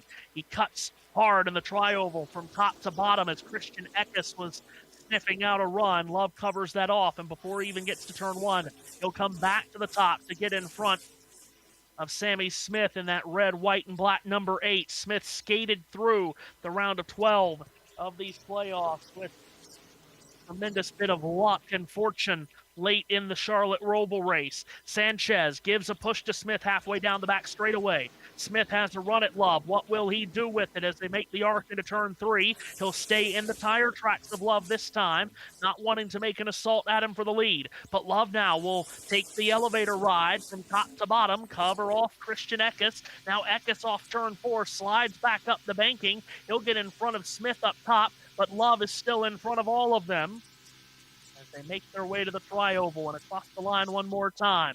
Jesse Love controlling this drafting pack halfway through stage number 2. Justin Allgaier now leads the bottom lane. Eric Almirola is behind him. Now Allgaier joined to the bottom by a teammate in Sammy Smith, who wedged his way to the bottom. Eckes tried to block him, he could not. Smith is up to second off turn 2. Slides up across the nose of the Christian Eckes automobile. Now Eckes supplies a jump to Smith halfway down the back straightaway.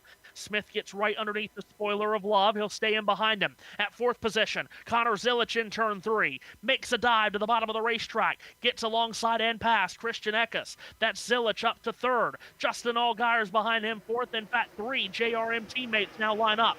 2nd, 3rd, and 4th with Smith, Allgaier, and Zilich. But after they lined up, Allgaier didn't want to stay in line. He dropped to the bottom in the tri-oval, underneath Zilich, underneath Smith, and Allgaier tries to go up to the 2nd position. Jesse Love continues to crank that car side to side. This time in turn 1 from the top to the bottom. Now in the middle of the corner, back to the top to get in front of Sammy Smith. JRM cars teaming up at the back door against the Wheeling number 2 of Jesse Love, who runs up next to the wall in the back straightaway. Justin Allgaier has a run downstairs, however. Christian Eckes, the one that pushes Allgaier along in the draft. And in turn 3, side-by-side door handle to door handle action here for the race lead. Allgaier on the bottom. Up top, Jesse Love. Nose to nose as they come up out of turn number 4, fighting for position number 1 at Talladega. Make their way back into the tri-oval. They spread it out 3 wide behind the leaders now. As at the line, Love is ahead of Allgaier by just a whisker. Christian Eckes is bottom of row 2, right behind Allgaier. Top side behind Love, you've got Sammy Smith. Austin Hill, though, tries to shake Smith out of line, and he does. Hill splits the middle between a couple of cars. He'll get right to the back bumper of Christian Eckes, and Eckes pushes Allgaier through to the lead. So Allgaier goes to the front in that burnt orange number 7 for JRM, trying to secure his spot into the championship 4 as the defending series champion Justin Allgaier, the grizzled veteran from Riverton, Illinois, shows the way back to the tri-oval. Eckes is behind him 2nd. RCR cars side by side at 3rd between Austin Hill and Jesse Love. But it's Justin Allgaier at the front in his 20th career. NASCAR Xfinity Series start at Talladega. He's never won here. He was 2nd all the way back in 2016. Shows the way out of turn 2. Austin Hill has now gotten to his back bumper as Christian Eckes has jumped from the bottom to the top.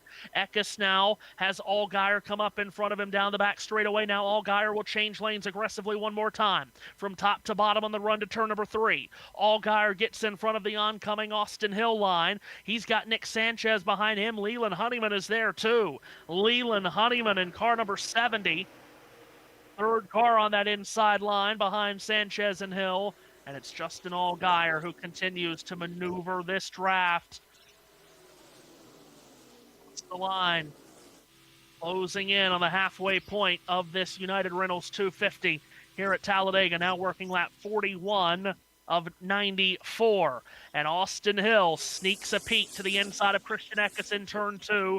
This is for the 2nd position. 4 rows back, Sammy Smith changes lanes. He's trying to get in line on the bottom behind Nick Sanchez. He does. In doing so, he's gotten in front of his teammate Carson Quaffle. All of the JRM cars are in this lead group. Allgaier, Zilich, Smith, and Quaffle. All 4 survived the big crash on lap 16. Field back to the main straightaway, making their way into the tri-oval. It's Justin Allgaier in front. Austin Hill, hot to trot on his back bumper 2nd, and Taylor Gray has fallen out of this lead pack. He is slow very slow on the apron of turn 4. So Taylor Gray with an issue, eliminated from the playoffs in the first round. The rookie driver from New Mexico will make his way to pit road, and they'll try to diagnose the problem on that Joe Gibbs Racing Toyota Supra. He has made it to pit road safely. Pick up the leaders in turns 3 and 4, still led by Allgaier and Hill. Side by side at third between Nick Sanchez and Carson Quaffle. 3 wide in the middle of the pack. And I believe, Matthew, it's a transmission issue for Gray. And Brandon Jones back on pit road with the hood up on his car as well as we come in towards turn 1 with 7 to go in stage 2. Able to make his way to the front, and since he has made his way to the front, JT, he has not given up the lead, protecting this number 1 spot like a Rottweiler with a rump roast. Yep, but he's got many angry cars and angry drivers behind him who are wanting that stage win for the playoffs. He's got Sammy Smith in 4th and Quaffle in 5th. The playoff drivers all gotta go some high to low to block that lane, but watch Austin Hill. He's round the outside of Sammy Smith. There's our Calmarola getting a little boost and is now on the back of the 8 of Sammy Smith as we head in towards the tri-oval. We are 4 wide going across the line, and there's a car spinning. Gosh, Leland Honeyman turn, Connor Mosack, up across the track and hard into the path of Dean Thompson and William Sawalich, and it's another hard grinding crash, this time in the banking of turn 1. William Sawalich's car is absolutely labeled. Dean Thompson was involved in it when Connor Mosack came up the track, and Connor Zilic involved. Damage to the right side and right front of the Connor Zilic car. Top 5 streak is in jeopardy here, JT. He's got 18 consecutive top 5 finishes. Could be in danger of that coming to an end here.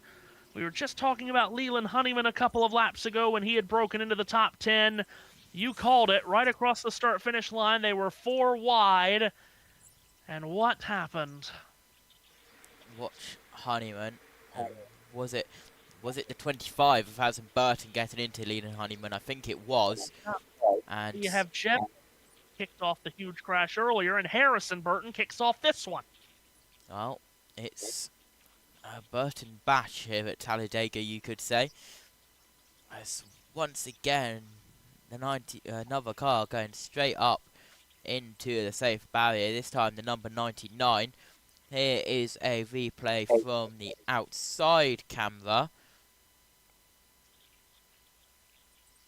William Swallows had nowhere to go.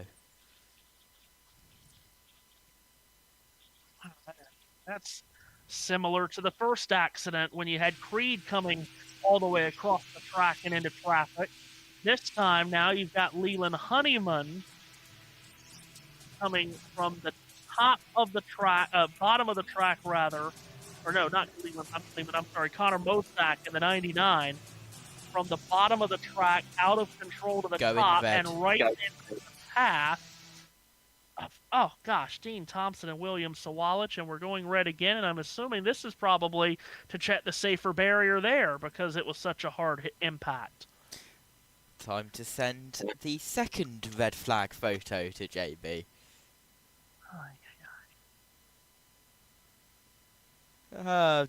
Anyone feeling any deja vu? All I know is I have a dinner reservation later, and I made it late intentionally because I knew this could happen. But normally the red flags here are because of just a massive amount of cleanup. Not usually is it about repairs to the safer barrier, which takes longer. Holy smoke. Well, if it's like this, what's Cup going to be like? I don't have any reservations tomorrow. I don't know how well this is going to go, but I'm gonna put ourselves on battle screen,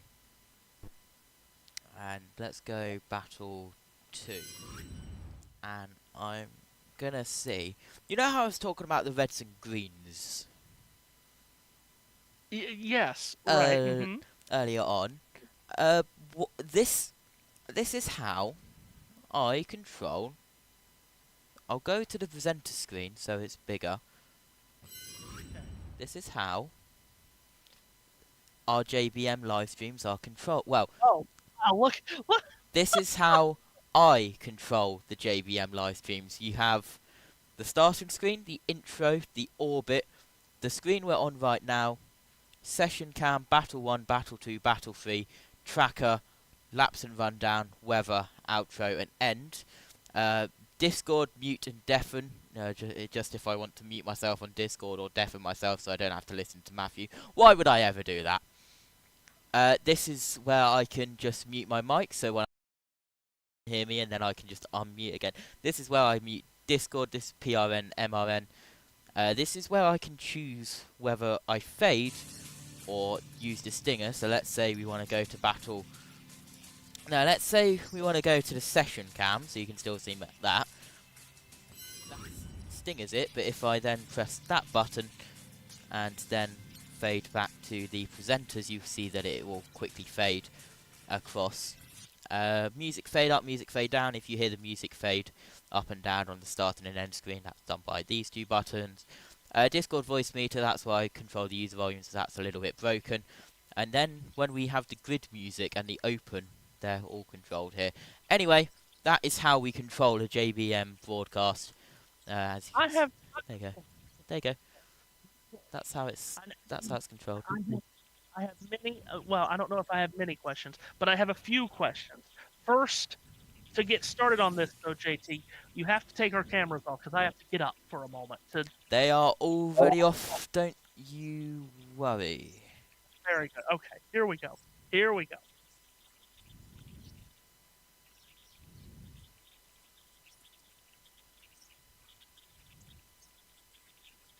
He has gone into Narnia, viewers, and he has disappeared. And there's a chainsaw getting ready out on pit road, and they are preparing to do repairs. He has returned, and I am gonna, hopefully, if I get the green light from Matthew, I'm gonna put us back on camera. Okay. Well, you certainly can. You don't have to, but you can. Okay. There you go. Noticed that camera that you had. I just noticed what that was. So okay, I'm going to, because we're under the red flag. Whatever that, what else is there to do? Well, under the red flag than this. So everybody that knows me knows well, and JT knows extremely well. I am not the most technologically gifted. I wasn't going to say it myself, but since you said it, okay. Do it. I went to broadcasting school and I told everybody in class, I told them all the time, give me a microphone. If you want to, you can put me in front of camera, or if it was in radio, just give me a microphone. I don't care. But I'll do whatever you ask me to do with a microphone and or a camera. But put me behind the scenes editing stuff and hitting buttons. I don't know what I'm doing. But I just realized while you were showing that, I've had this thing, JT, for ages, and I didn't know how to use it. Didn't even know what it was. But I'm assuming you do. Wow, I've just dropped it. Oh, it's gone. My favourite thing. Oh, the Elgato Stream Deck, or Elgato, depending on how you want to say it. We are Stream Deck powered. That one that you have in your hand is the one that I have to the right. That's the one that I started with. Then I was like, I want to do more stuff. I need a bigger one. So that one you have there, Matthew, add another row and add 3 more columns. Mine's 8x4 and yours is 3x5. Okay, so it comes with which is a bunch of instructions. Yes.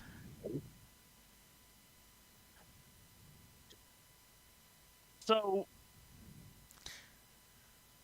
Welcome to how JB Motorsports Tech School, everyone.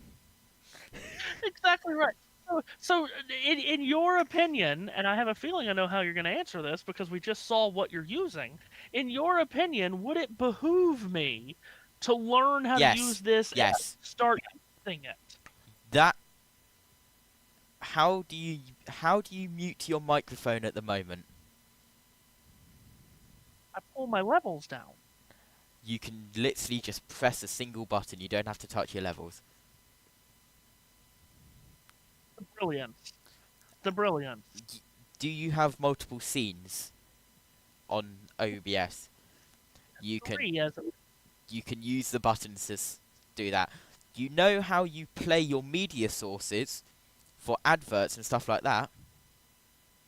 You can have buttons to press play on those media sources. You can do a lot with Stream Decks, and we are not sponsored, but it would be. But please, we are powered by Stream Deck, and a lot of people are powered by Stream Deck. Let's go over to chat. Bob saying there's soon going to be only 15 cars on the lead lap. Welcome to Talladega. Bob also saying, I went to Brown Institute in the Twin Cities back in the early 80s. And Christopher saying, you guys are great commentators. Thank you. This is what happens when we have to fill time for the second red flag of the day. What I didn't show you, because I kept my camera very close to my Stream Decks. So Most of our way that made his way into the grandstand. That is the most Carson Hocevar thing to do.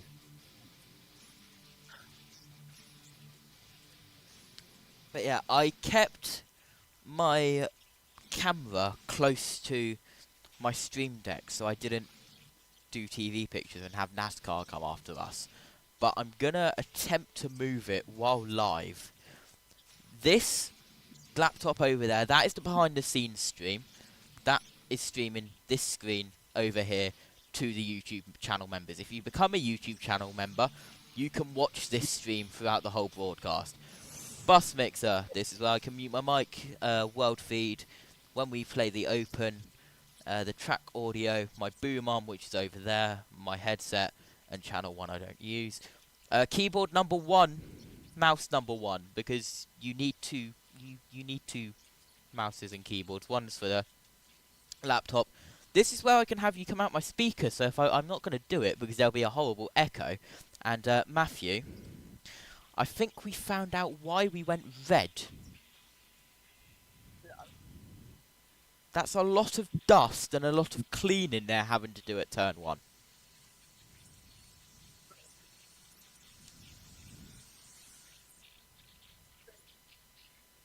Oh. Unfortunately, Matthew's mic is going in and out, so hopefully we will be able to get him back. Discord might be doing Discord things. It's good at doing that. Shall we try again?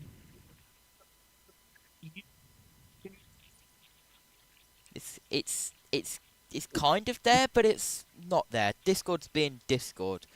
Maybe mute and unmute, see if that will work. Anyway, there you go. Brown Institute was a broadcasting school in Iowa. Christopher is saying, where are you all at? I'm in, hopefully I pronounced this right. Is it Spokane or Spokane from South Carolina? The first or the second one, because your mic is dead. I'm hoping first. There, whatever you did there, I heard you. Oh, very good. Spokane, Washington. Spokane. Okay. Yeah, very good. From South Carolina. Well, this is actually a UK hosted broadcast. I'm in Wiltshire, Wiltshire, UK. Birch is in Lincolnshire. Matthew's in North Carolina, and is our resident American. But yeah, this is going through multiple continents, multiple airwaves and satellites. Sunset is 6:06 at Talladega. Am I correct? We're in Eastern time at Talladega. No, Central time for Talladega. So 6 hours. So at the moment, 4:35. And we have gone back yellow, so let's go to that screen. There we go.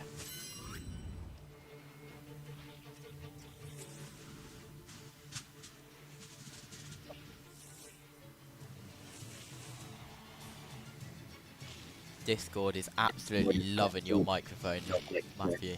To make that work, obviously you do know how to make it work. How would I make that thing? I think we may have to have a behind-the-scenes session that teaches you Stream Decks. It is very easy to set up. Which you will be glad to know. Pit road is open, and then they will come to 1 to go. So we are going to get back underway here in Talladega quite quickly. By the way, to the question that Christopher was asking earlier, so the broadcast that you'll hear tomorrow here on this channel for the Cup race, which will be through USRN, which is where I'm at most of the time, but I come to JBM and Moonlight every now and again, you will hear my voice from North Carolina, Seth Eames' voice from South Carolina, and Matt White from England, from Milton Keynes, as it were. Like, it would be quicker for me to go to Matt's house and commentate from there instead of coming back home. Oh, imagine that. And that is a lot of spilt fuel down there in the 16 of the aircase. Imagine me going from Northampton Shaleway to Milton Keynes and just going, "Hi, Matt." But then I wouldn't be able to broadcast, so there's no. But that is a ticking time bomb, I want to say, in the 16. That is at least 2 canisters of fuel that is spilt there. Is Matt on with you tomorrow, or is it Seth? Both. So they are both there tomorrow. That should be a fun broadcast on USRN and JBM. Full house. And then you'll have me in the background producing stuff. I'm so hoping your microphone doesn't play up during the restart. I hope not either. I don't know what's going on with it. We are currently 4 to go in the stage, and Connor Zillage is still in pit road getting repaired. Are you okay, Matthew? We've had 2 red flags too many for me to be okay. Okay. Are we going to have a 2-lap dash?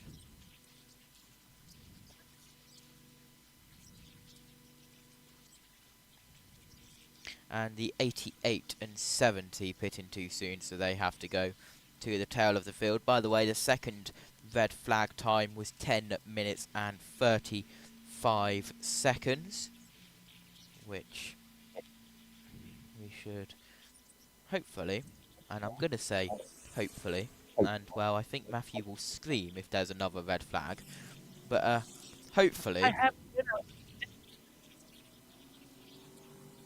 your Discord is absolutely loving your microphone, and I don't know why. It's 1 to go. I'm getting the "I'll be right back" signal, so we'll go to that screen. Justin Allgaier and Sammy Smith on row 1, Hill and Quaffle row 2, Almirola and Sanchez is your row 3, and then it disappears. While Matthew heads off to hopefully fix his microphone issues. Discord has been having issues lately, and well, the Wi-Fi in the UK has been having issues lately. If you were watching the MotoGP, no, we unfortunately lost connection there. Hello.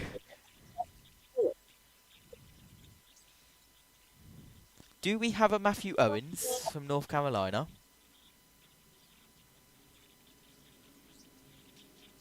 I saw his mouth move. I am continuing to see his mouth move. But we... There we go. Hopefully it stays with you. If it doesn't, I guess I can start shouting at cars.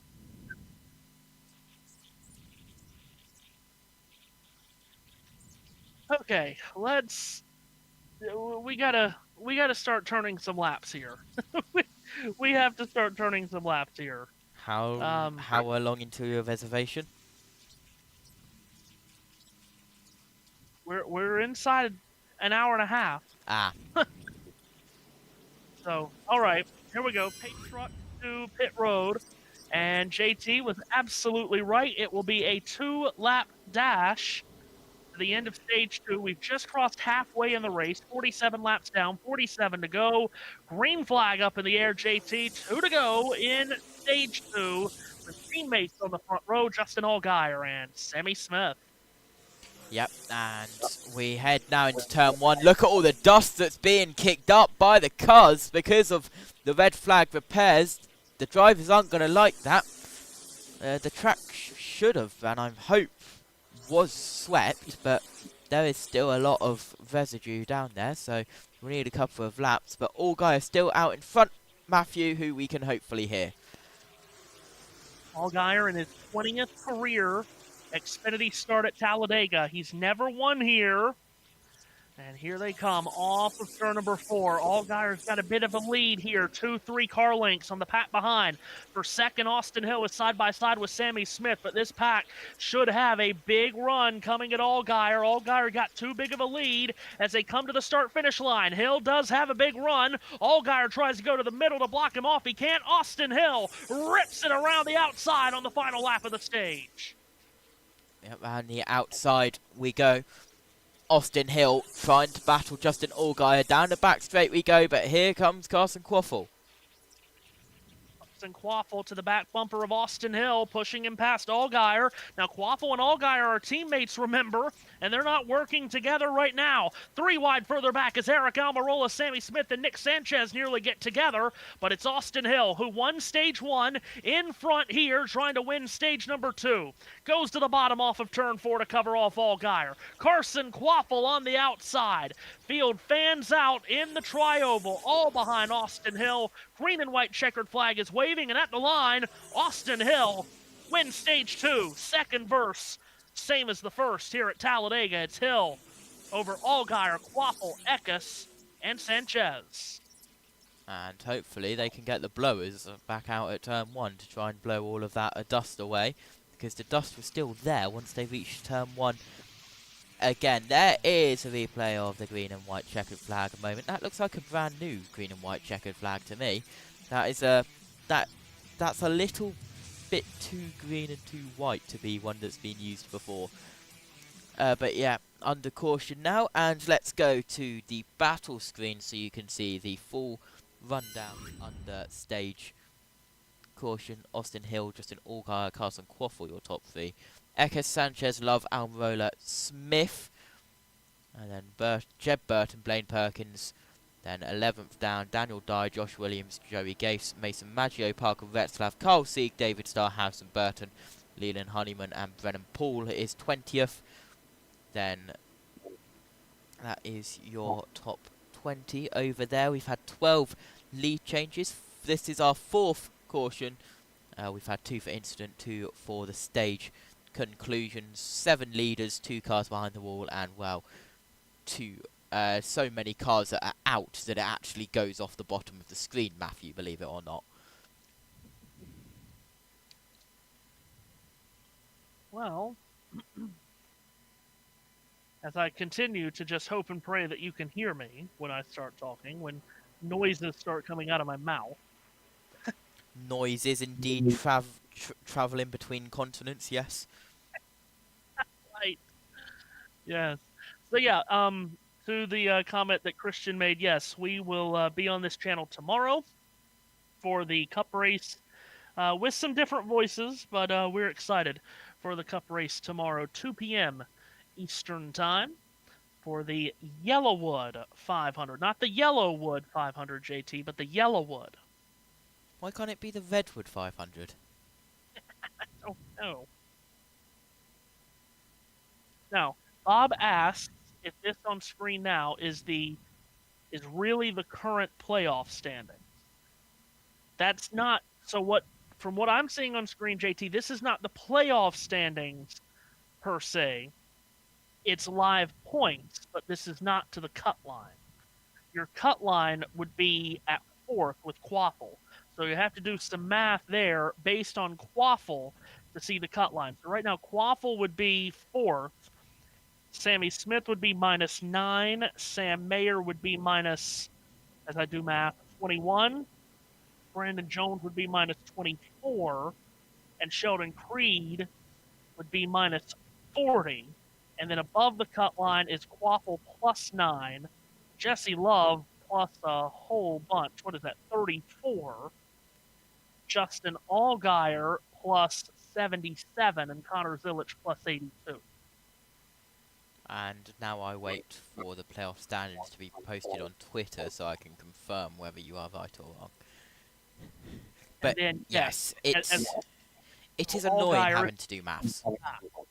Yes, it is. But yes, to answer your question, Bob, yes, Allgaier just 5 back of Zilich. Correct. Yeah. Free pass, I believe, was the 07. Yes, it was. Lights? In 25th.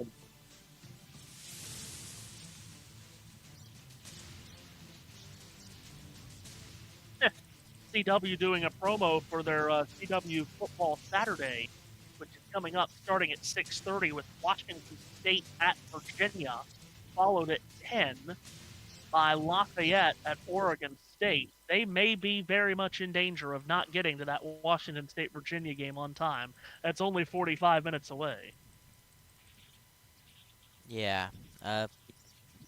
Be interesting to see what they do. Okay. Bob Pockcrass has said the thing. Did you say Zilich was +89? I believe I said 80-something. Okay. Allgaier +62. Love +33. You definitely said +8 -8.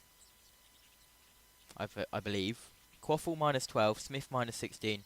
Creed -21. Mayer and Creed are out, and Jones is 15 laps down. Good luck getting that back. Pit road is open. Climbing out of his car. But yes, pit road is open. Business here. Have that track position be in control as we begin the final stage. Daniel Dye stays out. Austin Hill and others coming in. Kim Coons up. Yeah, top of your screen said that was fun. Heck of a car. He said, I don't really need anything. I can get a little tight with the right front, but it's manageable. Right side tires only and fuel for the 21. Carson Quappel, no complaints on the handling. Right side tires also the call for that Chevrolet, Dylan. Christian Eckes, you remember, pitted 6 laps ago. They're going to pit again, do a quick top off of fuel. This should cycle them closer to the front. Justin Allgaier, bottom of the screen, said that he loved his race car. Said he was a little bound up, but really happy with it overall. 4 tires and fuel for the 7. You know, we speculated Eckes may pit the last time so that they don't have to pit here. Instead, they just come back, top off the fuel tank. He wins the race off pit road, so it nets out nicely for him. +3 as he wins the race off progressive pit road. Hill, Quappel, Honeyman right behind him. Zilich back in. He's still on the lead lap. Zilich trying to keep that top 5 streak going. Has damage from that previous accident, but is still on the lead lap, as you just heard. You mentioned how Carson Hocevar was in the stands, Matthew. Yes. NASCAR Chasm. At Carson Hocevar is a man of the people. In the stands, signing autographs and even taking selfies or letting people show him the next thing on Facebook Marketplace he should hit impulse buy. Not sure which this is. You normally see that at lower grades race meetings, not NASCAR National Series. but it's Carson Hocevar. Even with the damage, I believe Zillage should clinch a spot on points as long as Quaffle or Smith don't win the race. If Quaffle or Smith wins, Zillage likely wouldn't clinch, but still have a good cushion. That's from Bob Pockfass.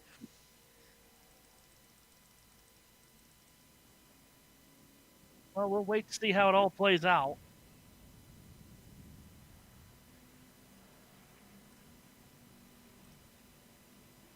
I'm doing many things as we speak.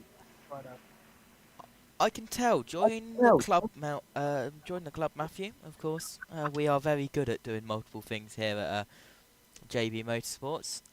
You can watch the final 9 minutes, it should be, of qualifying for the F1. I won't spoil it, so if you don't want to hear spoilers, it's easy. Just don't go over to the F1 stream, because we're not going to be those guys and spoil the F1 qualifying. Matthew? Yeah. Since we've got nothing to do, can I throw you under the bus? Sure. And I know we're not in the time to do it, but it is the 18th of October, which must mean that Rick Parfitt Jr. and Brock Feeney and Pascal Wehrlein must have been born on this day, alongside any others. You just pulled that out, did you? Yes, but of course on this day in 2009, Matthew Owens, Jenson Button was crowned F1 World Champion at Interlagos. Yeah, Mark Webber won that Grand Prix.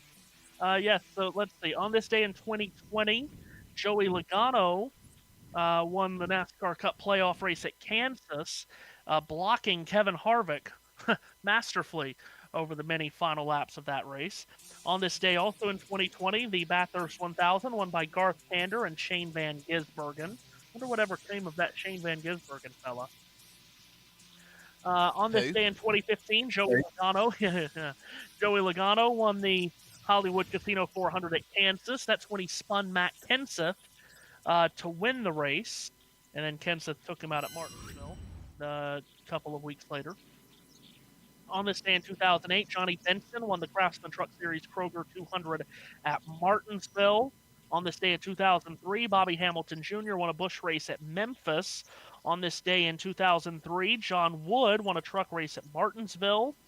On this day in 2003, the Petit Le Mans was won by Johnny Herbert and J.J. Leto. Alex Zanardi on this day in 1998 won a kart race at Surfers Paradise. Trying to fit one more in before we go green. On this day in 1997, Ted Christopher won a Busch North race at Lime Rock Park up in Connecticut. We'll hit some more if we get another caution, which we almost certainly will. But for now, JT, the green flag is out, and the final stage is underway. Reshuffled running order with some drivers not pitting. Daniel Dye is the leader. Yep, with Christian Eckes alongside, who didn't explode with the amount of spilt fuel that was in his pit area and pit box. Down the backstretch we go for the first time of asking on this restart. Still out in front, the 10 of Dye. Watch Carson Quaffle, who's on the inside second row. He's got Eckes on his outside. Quaffle gets a little loose. Goes into the side of Eckes. Just a light touch. He's got Alec Almirola behind him as the number one of Quaffle.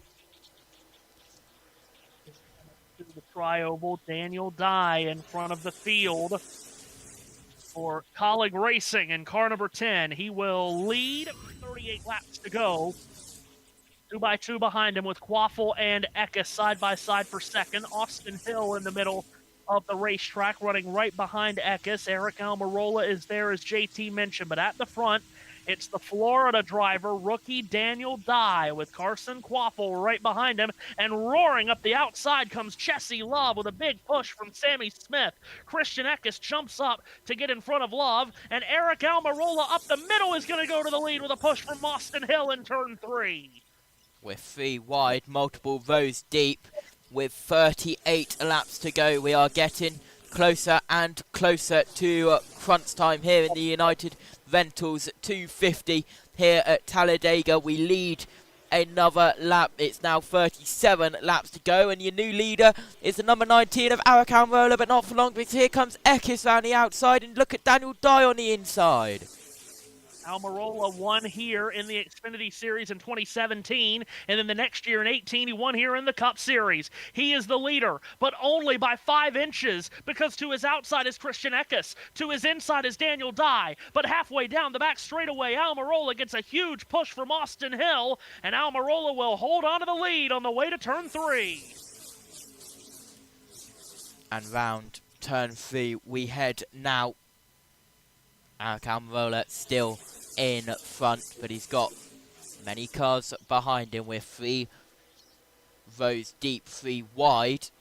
We've got 2 cars on their own, then we've got 3 rows of 2 wide, and then 3 rows of 3 wide. So a staggered pack here at Talladega as we head back in towards turn 1 with 36 laps to go. It's Almirola still in front. Hill is behind, but look at Sanchez, the 48 car, leading the inside line. Daniel Dye was just leading, but he's been drop-kicked to the back of this drafting pack. He went to the bottom with Carson Quaffle, and no one else went with him. It was almost like those two had a parachute out the back of their cars, so Dye drops all the way outside the top 10 along with Quaffle. Leaders in turn 3. Austin Hill was looking to try to get around Eric Almirola, but he's boxed in because Nick Sanchez is now to the left elbow of Hill. So it's still Almirola who heads this pack back to the Tri-Oval, coming to 35 laps to go here at the Talladega Superspeedway in Alabama. And across the line we go. Look at the number 1 of Quaffle. He's dropped down, but he went 3 wide. He was in the middle, threaded the needle. Now on the inside line, trying to get back up to the front of the pack. And now Eckes has been left on his own in the middle. He's dropping like a stone. Cars going to the left and right of him. No one wanting to help him out, but still out in front, Eric Almirola. Sammy Smith to the inside of Jesse Love in turn 3. Love came down. They nearly ran into each other. Kept it off of each other, however, though, Love and Smith, but it was very tight in the middle of the corner.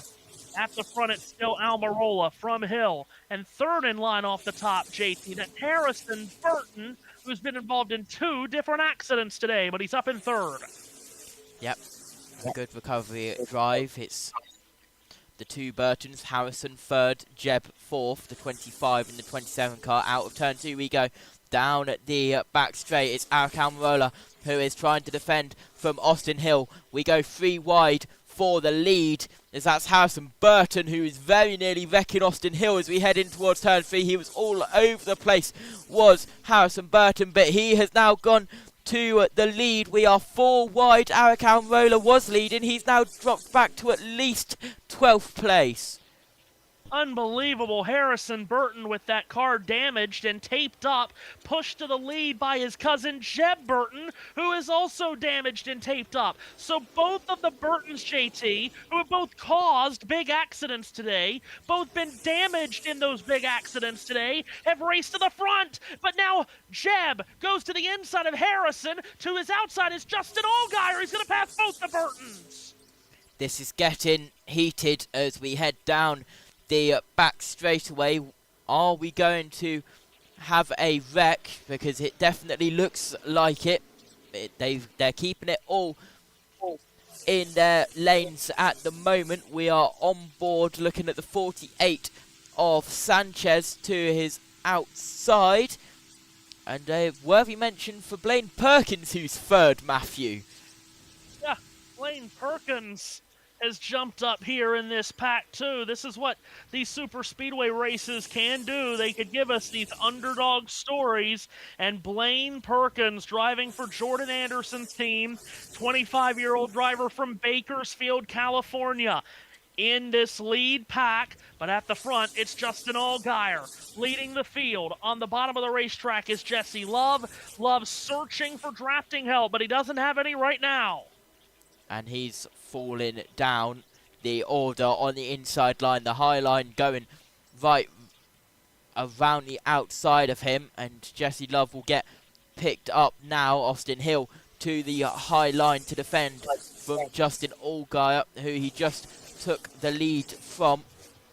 As we now head into the tri-oval once more, and we head towards this line to start. 31 laps to go. Jesse Love has caught back up, and it was Jeb Burton who picked him up and has pushed him back to the front. So Hill goes back to the lead, 2x2 behind him with Love and Allgaier at second, then Almirola, Jeb Burton, Leland Honeyman is back a part of the lead group too. Remember, he was up towards the front earlier, and right when I mentioned it, he got crashed. Well, he's back to the front, JT, and he's past Jesse Love. Leland Honeyman is up to the 4th position. He's being pushed there by Josh Williams. Incredible recovery drive from many cars, the 70 being one of them. You can see the front left, a lot of black tape on that wheel arch, and is there even a wheel arch there with all the black tape that is there? We are 4 wide. Are they going to make it 5 wide? They go against it, but that was very close. It could have been a staggered 5 wide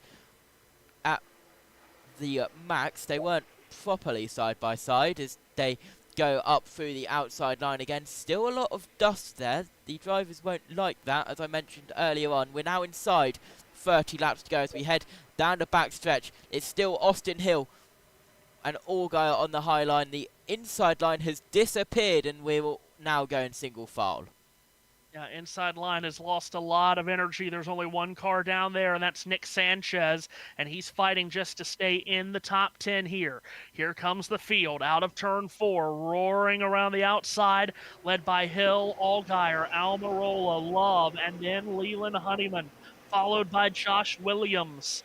That's the top half dozen as they come back to the tri-oval and across the line. 29 laps remaining here at the Talladega Superspeedway. And Daniel Dye has tried to jump back up towards this lead group, JT, where he was at the restart. He was leading. He's now 8th. He's right on the back bumper of Jeb Burton. Those two got very close together in the middle of turns 1 and 2. But they make it to the back straightaway, and now this whole lead group is single file around the top. Nobody 2x2 to speak of as they race to 3.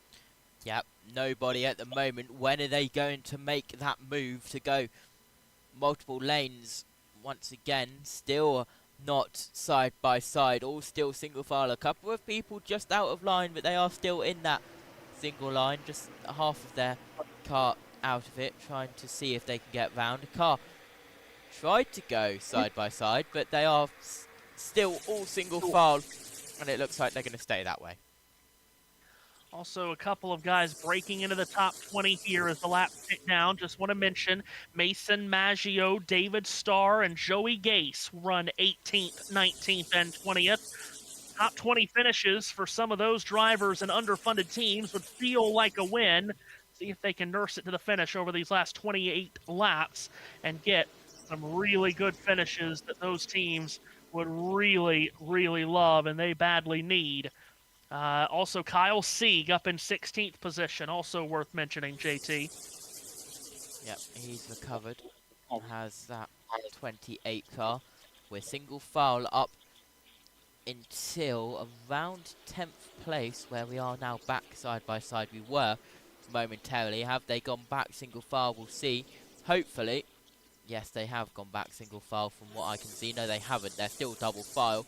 That is a car down on the inside. I believe that is for position. Is it? I want to say the 48 of Sanchez once again. Yes, it is. That is Sanchez, who's been trying to drop to the bottom and have someone go with him, but no one has. By the way, speaking of Josh Williams, JT, running solidly in 6th, he currently has the Xfinity fastest lap at 50.063 seconds. Now, we've been talking about the Xfinity fastest lap a lot this season. It's new to NASCAR. First season that it's been run with, you get 1 point for running the fastest lap in the race. And we've kind of been talking about it as a peripheral for the rest of the race all season, haven't we, JT? Yep. But now we're down to the last 3 races of the season. 1 point could make a huge difference. And if a playoff driver, whether we're talking today, whether we're talking tomorrow, can get that fastest lap point, that could be huge in determining who advances and who doesn't. Yeah, absolutely. Prime example being the Joey Logano and Denny Hamlin shenanigans we saw at the Roval, as we had that, of course, as well, and we had, of course, the Austin Hill drama where he was minus 21, and because of his stuff he did earlier on in the season, he would have had those 21 points in the playoffs, and he would have still been in it if he didn't do what he did earlier on in the season. We are now going to start as we cross the line. 25 to go, so that means only one thing here on JB Motorsports. Rate this race. Bad, meh, good, epic. You will see the poll in around 10 seconds. I also like to say these polls that you can put up on YouTube, I don't like that you cannot put one up through your phone. You can only do it. It is annoying, yes. It is a PC only thing. It's quite annoying through the creators, or the studio, I beg your pardon, YouTube studio. Well, how interesting that this is the first time all race that you've had the whole pack get in a single file line, and now it just feels like, JT, they're all just trying to log some laps here and get safely to the last 10 laps or so, and then once they determine that it's time to go, they're going to go 2, 3, and 4 wide again. Yep, which they are kind of looking now, like how Roller just a little bit out of line, but they do all look single file as we now look from the aerial camera. And if you want to keep an eye on Connor Zillage, well, he has just pitted and is dropping down the order, has the number 88. So it looks like that top 5 streak is coming to an end. Yeah, looks like it. Remember, he had damage in a crash earlier. Oh, there he is. Oh, yeah, it looks like some of that damage has actually cut down the right front tire, JT. That's why he's coming to pit road. Yeah, right front tire is down because of the sheet metal getting in on the tire from the crash he was involved with earlier. That thing is sparking heavily. Hopefully it won't catch fire. But yes, 18 consecutive top 5s for Connor Zillage. Just an incredible run of form. Does not look like he'll get a 19th straight. And I was so actually, that run of 18 straight top 5s, the last race that he didn't finish in the top 5 in was Talladega in the spring, and the race that will break the streak will be Talladega in the fall. Yeah, I was going to go down and see if CW were having their pit reporters do pit reporter things, but they're on a break.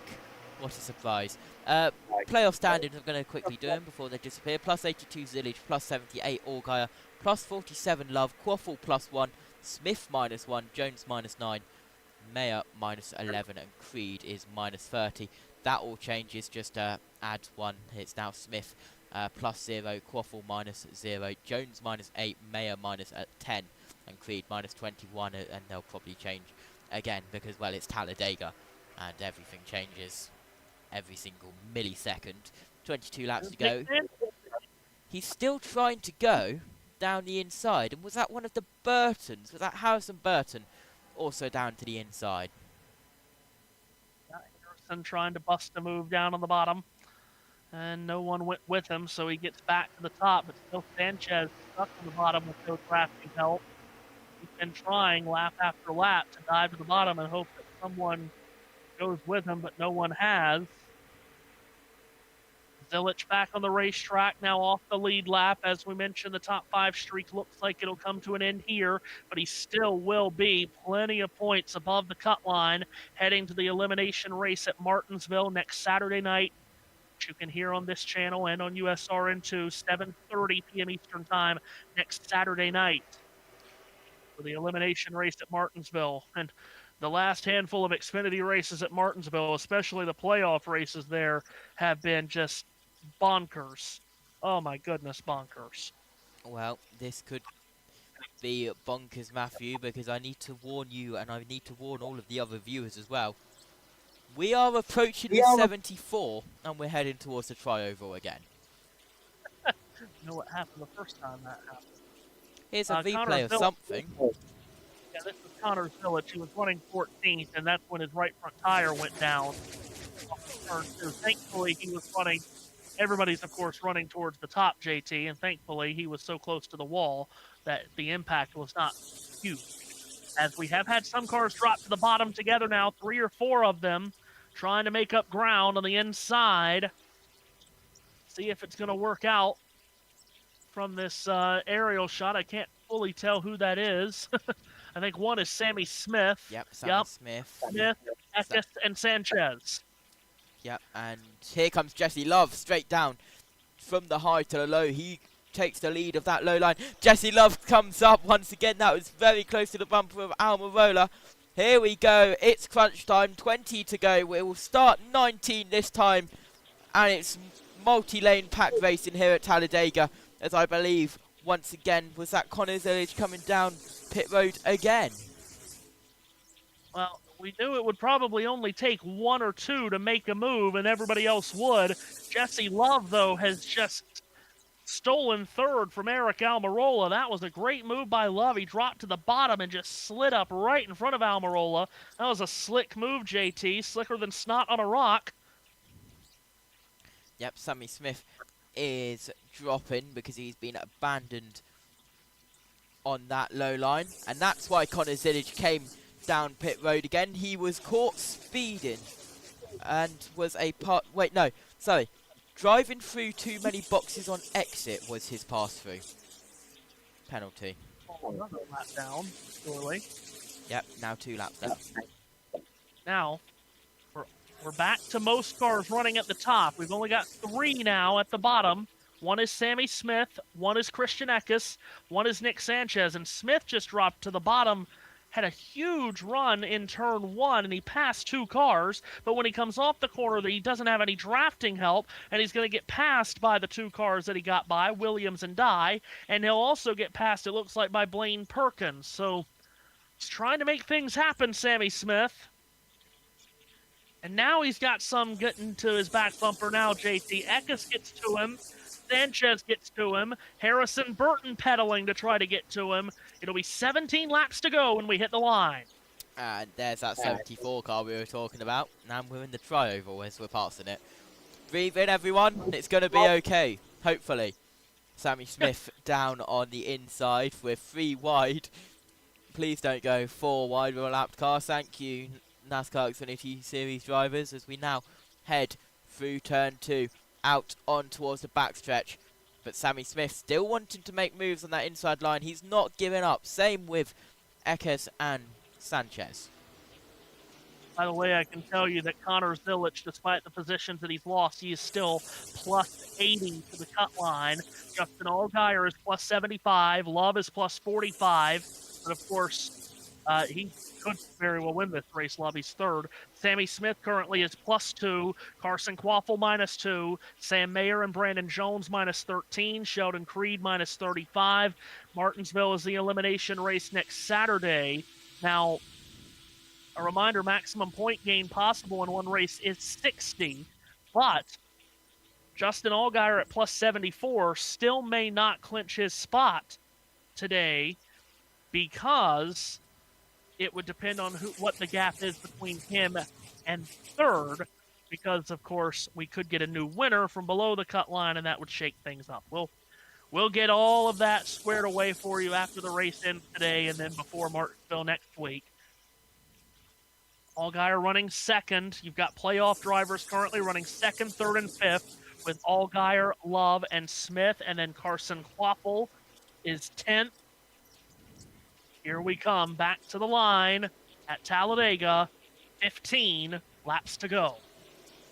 And, well, we've not said it in a while, and, well, normally in the F1 world this is, I'm going to bring it into the NASCAR world. 15 laps to go. Anything can happen, the wise words of Ian Birch.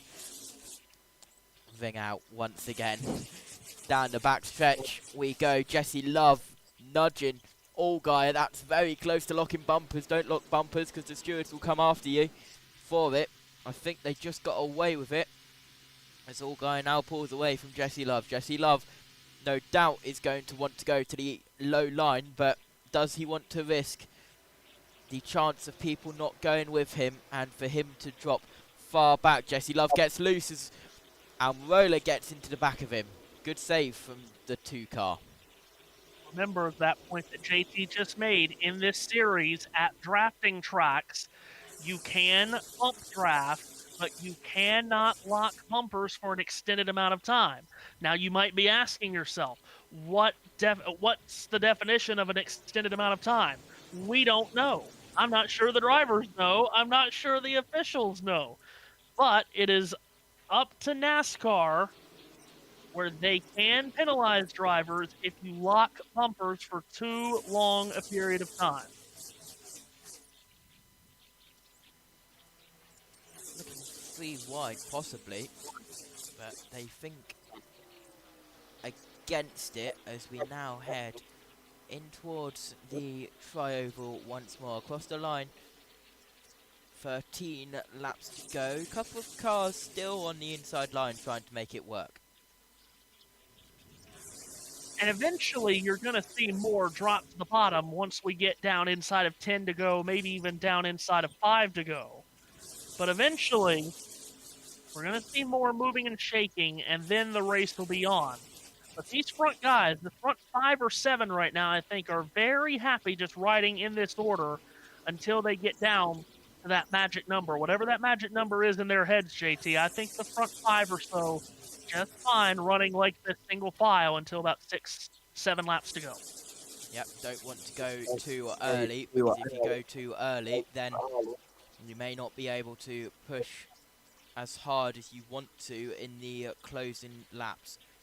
Got a couple of cars on the extreme low inside next to that yellow line, which you're not allowed to go below to advanced position. You're allowed to go below it if you want to get out and go to the back, or if you're going down to pit road, alongside a couple of other reasons, like avoiding a wreck, as we've got another lap car up in front. That's the 20 of Brandon Jones, all single file, but Sanchez, Ekes, and another car down there as we're 3 wide. That is getting involved. 3 wide, Ekes now on the inside. Lap counting down, and we're getting down to business time at Talladega. Middle race in the round of 8 of the NASCAR Xfinity Series playoffs. Leaders will be catching that wounded Brandon Jones car here, probably in this next set of corners or so.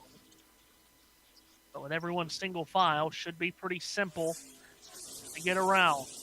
Another question about this too, JT, is when we get to the end, when all the chess pieces are being moved and shaken around the board, what will teammates do to help each other? Love and Hill, of course, are both teammates, but only one of them are in the playoffs. Love is in the playoffs, Hill is not. Allgaier and Sammy Smith and Carson Quaffle, they're all teammates, but they're all in the playoffs. So see what teammates may do to affect the finish of this race as Austin Hill brings the field to the line again. Lap 84 up on the board, 10 to go. And that is going to be a factor as we are about to get into single figures of laps remaining in this one. It's Austin Hill still leading, all single file at the moment, except for that one car, Jesse Love, trying to make a move. Austin Hill led 32 laps, and, well, he's looking to get a clean sweep of the stages here and get the win. Hill won here at Talladega in the spring. That was his 9th career drafting track win, which is the most all-time in Xfinity Series history. Tony Stewart and Dale Earnhardt Sr. each had 8. Hill's 9th put him clear of everyone in drafting track wins in this series. He could be the first to double digits if he can hold on here over these last 9 laps, trying to sweep the 2 races this season at Talladega. He's got Justin Allgaier, Jesse Love, Eric Almirola, and Sammy Smith in behind, still. Nick Sanchez and Christian Eckes trying to pound away at the bottom on the inside, but they have no one else down there with them to help. In towards turn 3 we go once more. We are indeed 3 wide further back. I believe Sanchez is involved in that as we continue now. As we head towards the tri-oval, it's still Austin Hill controlling the front, but when will Allgaier pounce? But these two cars working together of Eckes and Sanchez, they are moving up, and a third car has just joined them. Daniel Dye just jumped down there in front of Sanchez and Eckes, and now all you'll need is about 1 or 2 more to go to the bottom, and that'll start to move and shake things out. 7.5 laps to go at Talladega Superspeedway. Who is going to make a move first towards the front to try to take the fight to Austin Hill? 3 of the top 5 are playoff drivers. If they win, if one of those playoff drivers wins, they move on to the championship race at Phoenix in 2 weeks' time. Nothing happening, JT, on that bottom. They still just can't get the number of cars they need to go with them. Still Dye, Sanchez, and Eckes down there. They tried, and they did get further than they have previously, but with now 7 laps to go, the time is clicking down. There's around 4 cars down there on the low side, only 3 as we get a better view off of it, the same 3, but it looks like they are starting to build momentum. It's that Daniel Dye trying to get back up into the high line and makes it 3 wide as he is unable to. And look how far that 10 is dropping back because he wasn't able to get up into the high line. They tried to squeeze up there, but a couple of more have now dropped to the bottom to try to pick up that inside lane momentum. One was Harrison Burton, but he's quickly jumped back topside. 6 laps to go as they cross the line. And the more the laps wind down, JT, it's going to get more and more tense at the front. And you know, we've talked about Hill and Allgaier, Love, and Almirola and Smith. All of those drivers are proven winners on this circuit. And 3 of those guys, of course, are playoff drivers trying to get to the championship race. But the drivers at 6th, 7th, and 8th, Leland Honeyman, Josh Williams, and Blaine Perkins, all driving for underfunded underdog teams, and they have never won in this series. Could the 3 underdogs work together and try to get one of them to victory lane? Possibly. And, well, there's a perfect time for them to drop down to the low line. Couple of cars moving up. Was that Jeb Burton going from the low to the high line? Got a little bit loose. We come across the line. 5 laps to go in the United Rentals 250. It's crunch time. Don't discount Jeb Burton from this finish either. He's up to 8th. He's won twice here at Talladega, and he was only inches away from winning here in the spring. He knows how to get it done. He drives for Jordan Anderson Racing, and in fact, JT, he and Blaine Perkins are teammates at Jordan Anderson Racing, and now they're together, 8th and 9th. See if the Jordan Anderson cars can work together. Quite possibly. That's Eckes once again trying to use the low line. Got a bit of momentum. Isn't able to capitalise on it though. As we now cross. That was getting loose there. Back a little bit further back around 10th place. That was Perkins coming down into Eckes. Perkins got sideways, made a great save. And now we're inside the final 4 laps, and I'm a bit surprised we haven't seen more moving around now. With 4 to go, JT, it's probably about time to go. And it looks like Jesse Love at 3rd wants to go. The problem for Justin Allgaier, though, is, JT, he's trying to pass a Childress car, and the car behind him is a Childress car. If he breaks out of line to pass Austin Hill, he probably isn't going to get help from Jesse Love. Love will not want to help a rival team pass his teammate. And that's how the team game comes into it, as you mentioned earlier on, Matthew. We are about to start, 3 laps to go. The inside line not working at the moment. There's still the same 3 cars down on the bottom. More cars joining them. 3 to go at Talladega.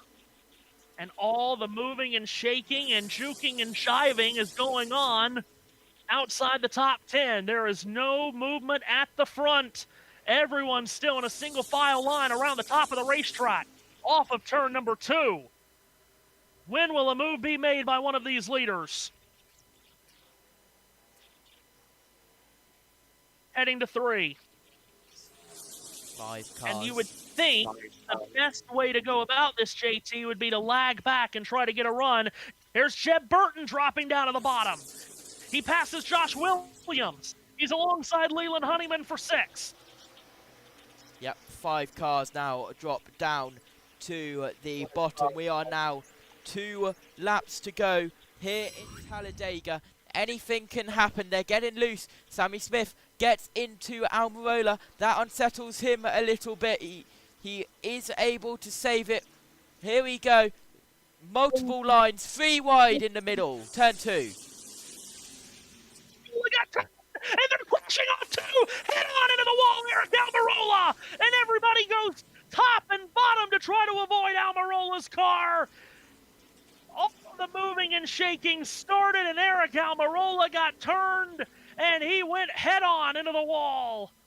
A heavy impact for Almirola, and the caution comes out with less than 2 laps to go. We'll go to overtime. He got up on his side as well, did that number 19 car. Hard hit. How long until that reservation, Matthew? Yeah, we're... Jeb Burton got damage. Jeb Burton damaged a lot of it to the right front of his car. He was making a lot of desperate moves as the laps was winding down. I didn't have a feeling we were going to get to the checkered flag without some accident. And Eric Almirola has dropped the window net on his car. That's the signal to safety crew members that he is okay, but he is yet to climb out of the car, probably just trying to, I would think, catch his breath. Probably had the wind knocked out of him with that hit. That was a heavy hit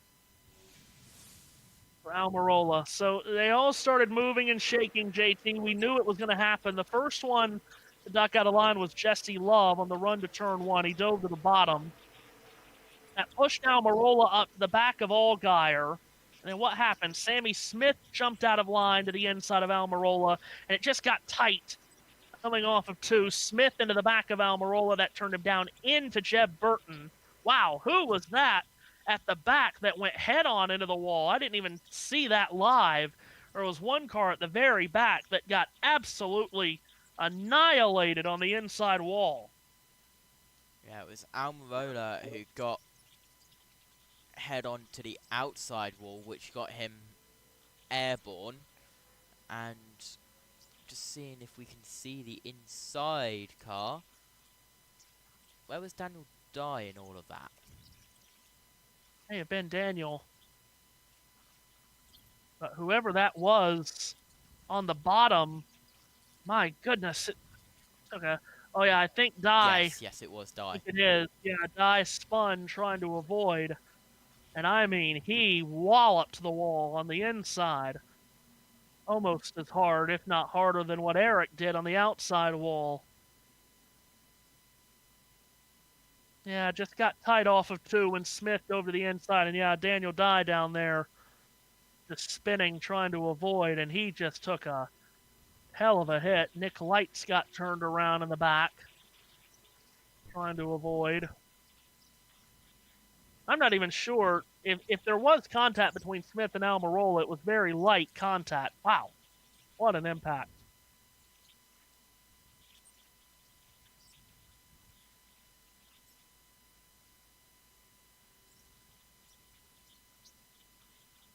Wow. Hard, heavy this crash. is the angle. Yeah, this is the angle, JT. We're going to see Daniel Dye. Oh, Lord. Oh, my gosh.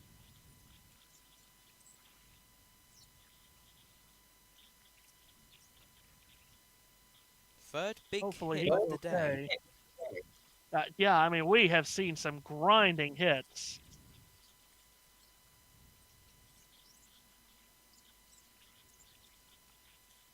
Golly.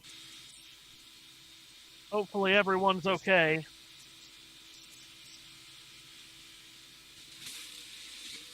This is on board with Jeb Burton. Jeb Burton, yeah. And this is with Daniel Dye. He just tried to check up and just lost it. That was a mega hit. And he did climb out of his car, thankfully.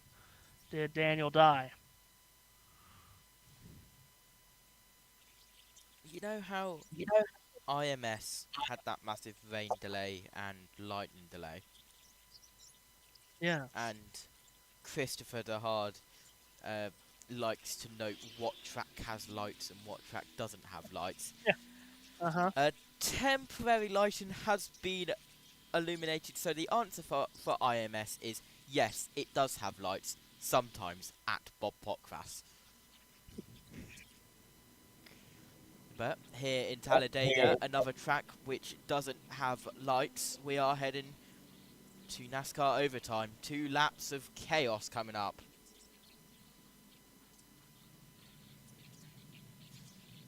Yeah, and after so many laps of, you know, just controlled, sane racing.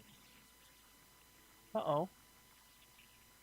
Sammy Smith slow coming to pit road. Has he run out of gas? Possibly.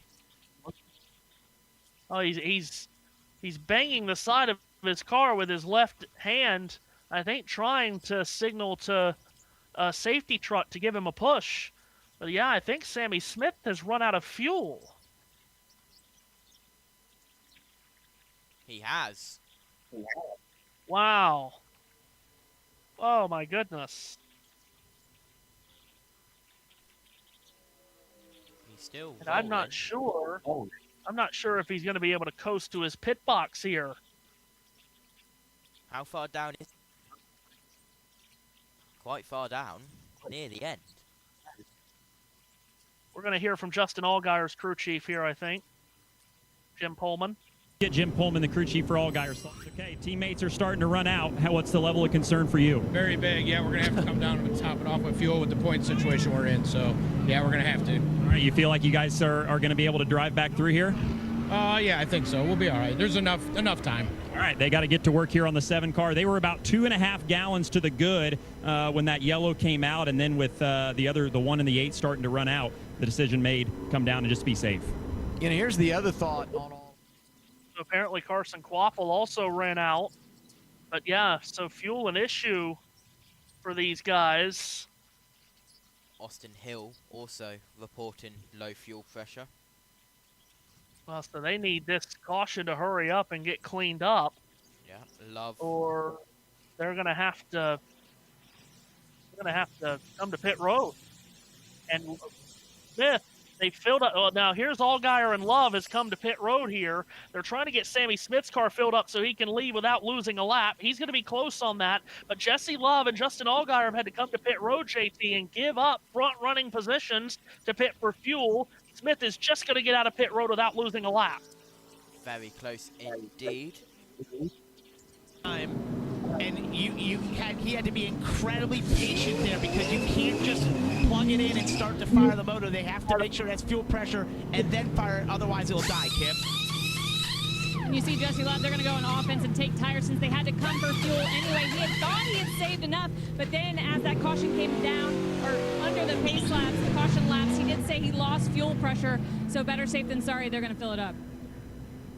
So Jesse Love.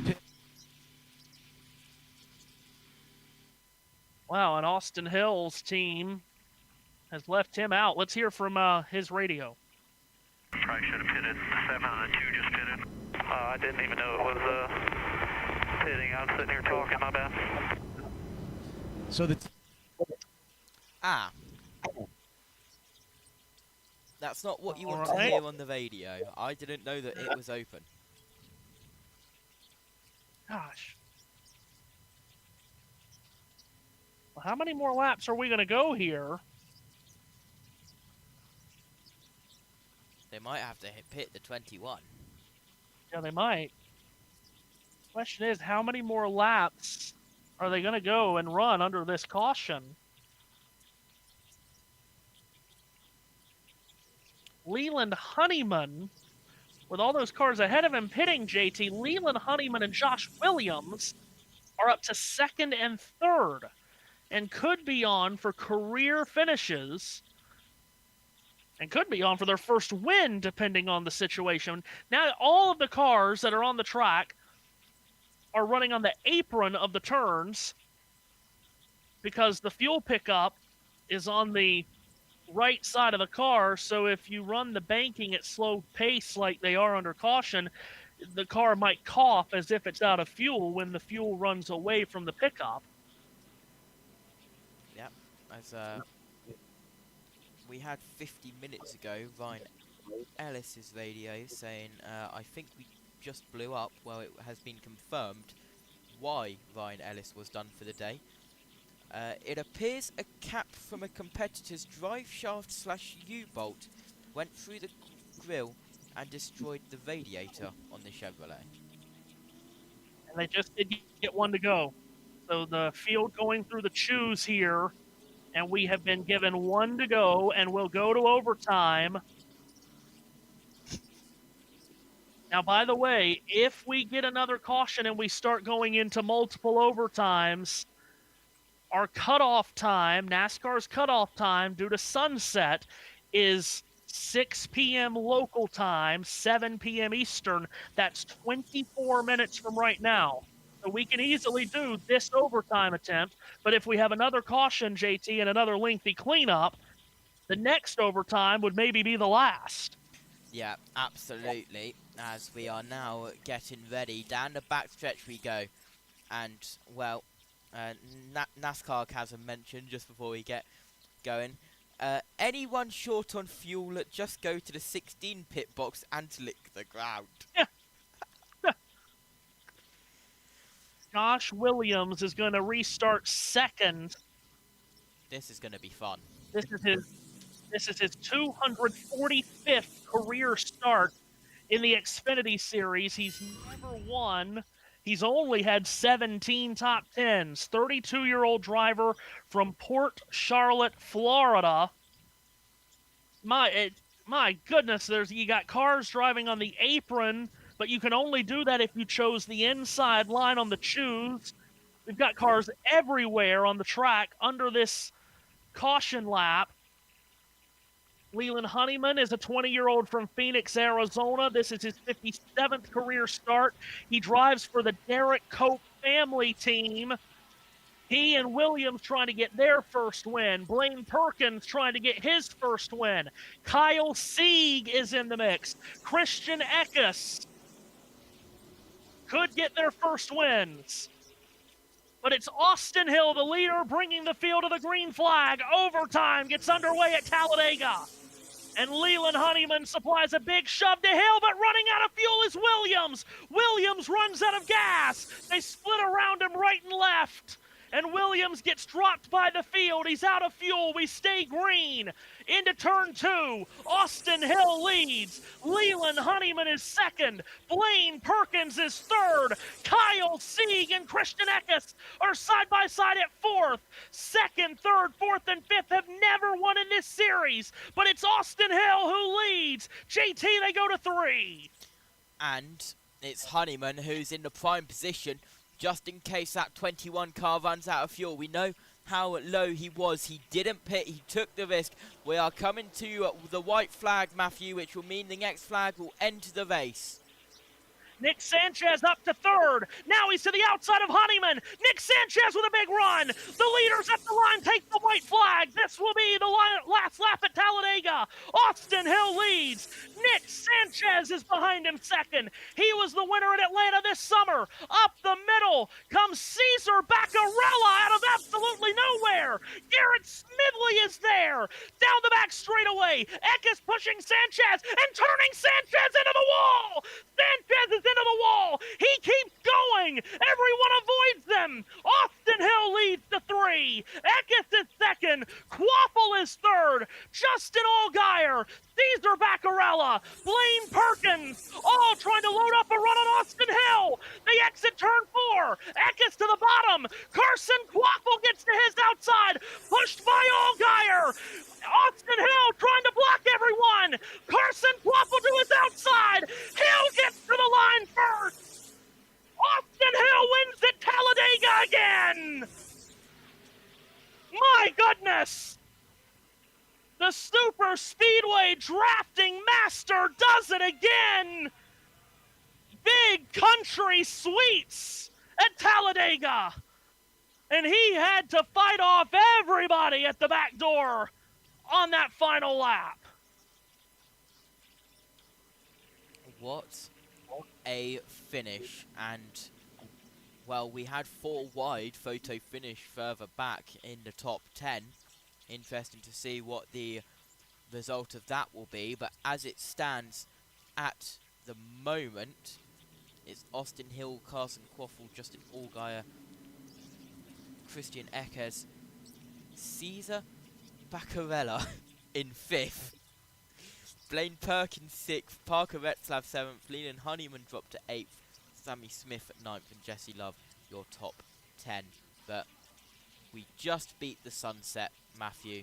We just beat your dinner reservation cut-off time, and Austin Hill is once again a Talladega winner. You cannot. There is no one else is there for Talladega in the NASCAR Xfinity Series. It is his 10th career drafting track win. His 3rd of this season. He won Atlanta in the spring, Talladega in the spring, and now he wins here in the fall race at Talladega. It's not for a spot in the championship 4. He was eliminated in the first round of the playoffs, which of course had a lot to do with his suspension from the Iowa race in the summer after he right rear hooked Eric Almirola at Indianapolis. But it's Austin Hill winning again at Talladega, and based on the points, JT, with these unofficial results, but on points, a championship 4 spot has been clinched by both Justin Allgaier and Connor Zilisch, because there was not a playoff driver below the cut line that won, and they are more than 60 points above the cut line. Zilisch and Allgaier both have clinched spots into the championship race. So when we go to Martinsville next Saturday night, it'll be 6 drivers fighting for the final 2 spots in the championship round. For Austin Hill, he climbs out of his car. He'll go get the checkered flag. He has somehow, once again, survived the chaos of Talladega for his 4th win of the season, 3 of them on drafting tracks. Wow, Big Country delivers again. Yeah, and I can confirm that Connor Zilisch and Justin Allgaier have advanced into the round of 4. Matthew B from the Grid Network has a good point. Austin Hill will be fighting for a championship in Phoenix, the Owners' Championship. Yes. So now the Owners' Championship also runs through the same playoff system as the Drivers' Championship. But it's not going to have the same 4 drivers, JT, because the 19 and the 21 have both moved on to the Owners' Championship 4, with Almirola's win last week and Hill's win today. Yep. And then you're likely, well, all but certainly, you're going to have the 88 and 7 join them. So the Owners' Championship 4, I think it's just been set with the 19, 21, 7, and 88.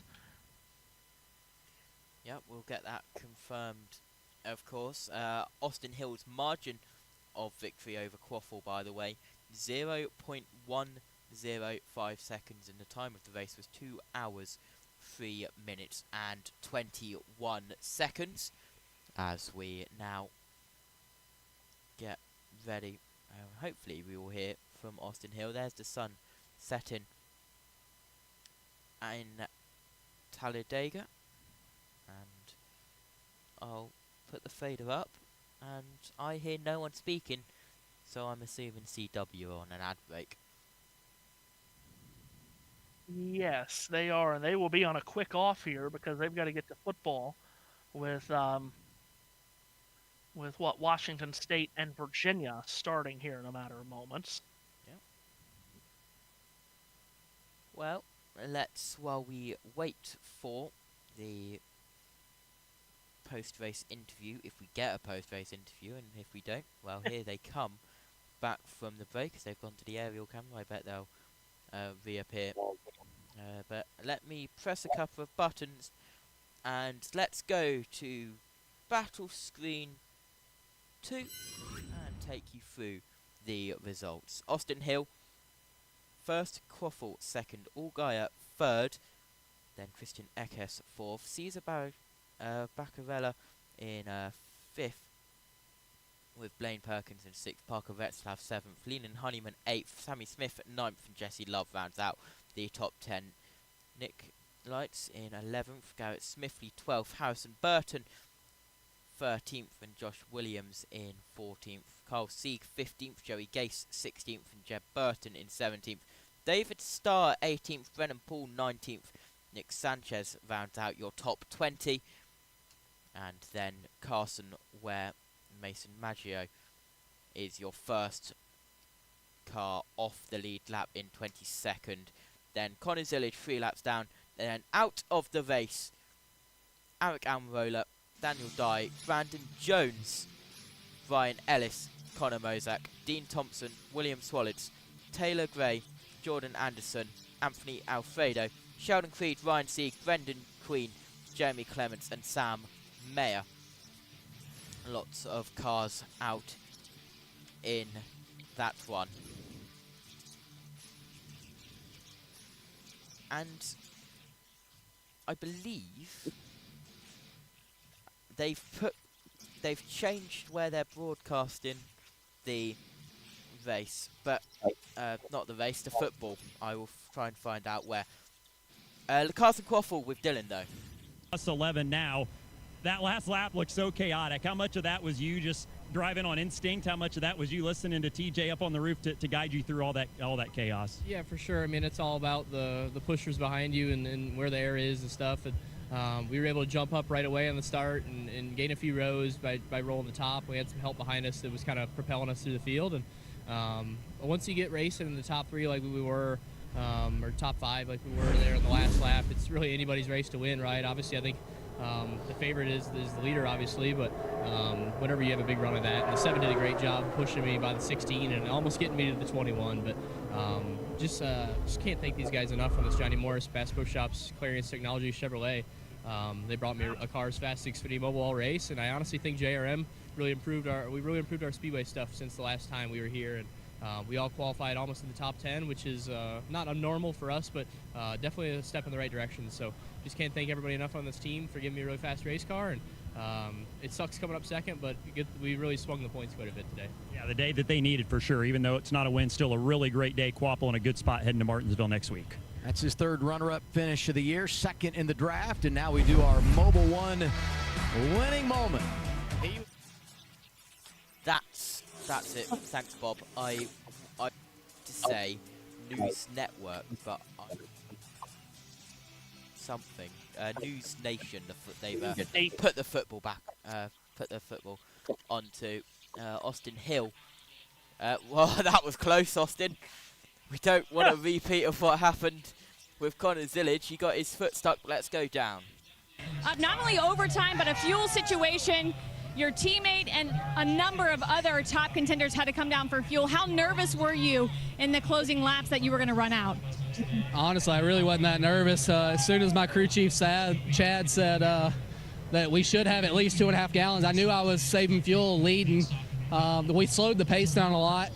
leading the pack, and nobody was really making a move. So I was like, well, if we get a late race caution, I might as well just keep saving here. And so I thought that we were going to be close, but I thought that we were going to make it. I started having some fuel pressure issues like some of the others. I dropped down the apron, immediately came back up. That was one reason why I chose the bottom, but the bottom had been good all day. So, man, I can't thank all these guys enough, though, on this 21 team. Our Bennett Chevrolet was as fast as Xfinity Mobile all day. Everybody at RCR, ECR engines are so strong every time we come here. I wouldn't want to have anything else under the hood. But with how my last part of my season has went, without how the last half part of my season has went, with everything that's went on. RC coming in for a hug. Yeah, you did a great job at it. Oh, man. But with everything that's went on and getting knocked out of the playoffs, I knew I was still in the Owners' Championship, and that's one thing I want to do for that man right there, Richard Childress, is get him an Owners' Championship. If I can't get the drivers, we at least got to get the owners. So, so special. Always fun to be on these super speedways and to win here at Talladega back-to-back. That's something really cool. Double-digit wins for Austin Hill on drafting tracks. Fourth win of the year for Austin. And JT, with only a few minutes to spare before I have to get to dinner, should we do an updated look at the playoff standings?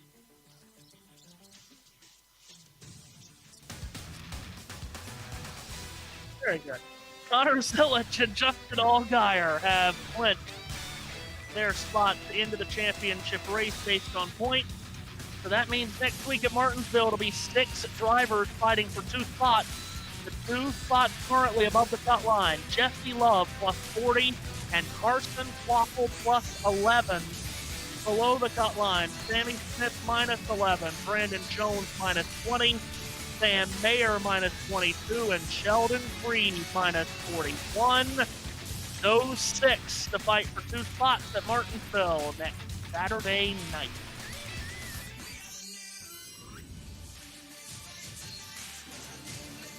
From one music bed to another.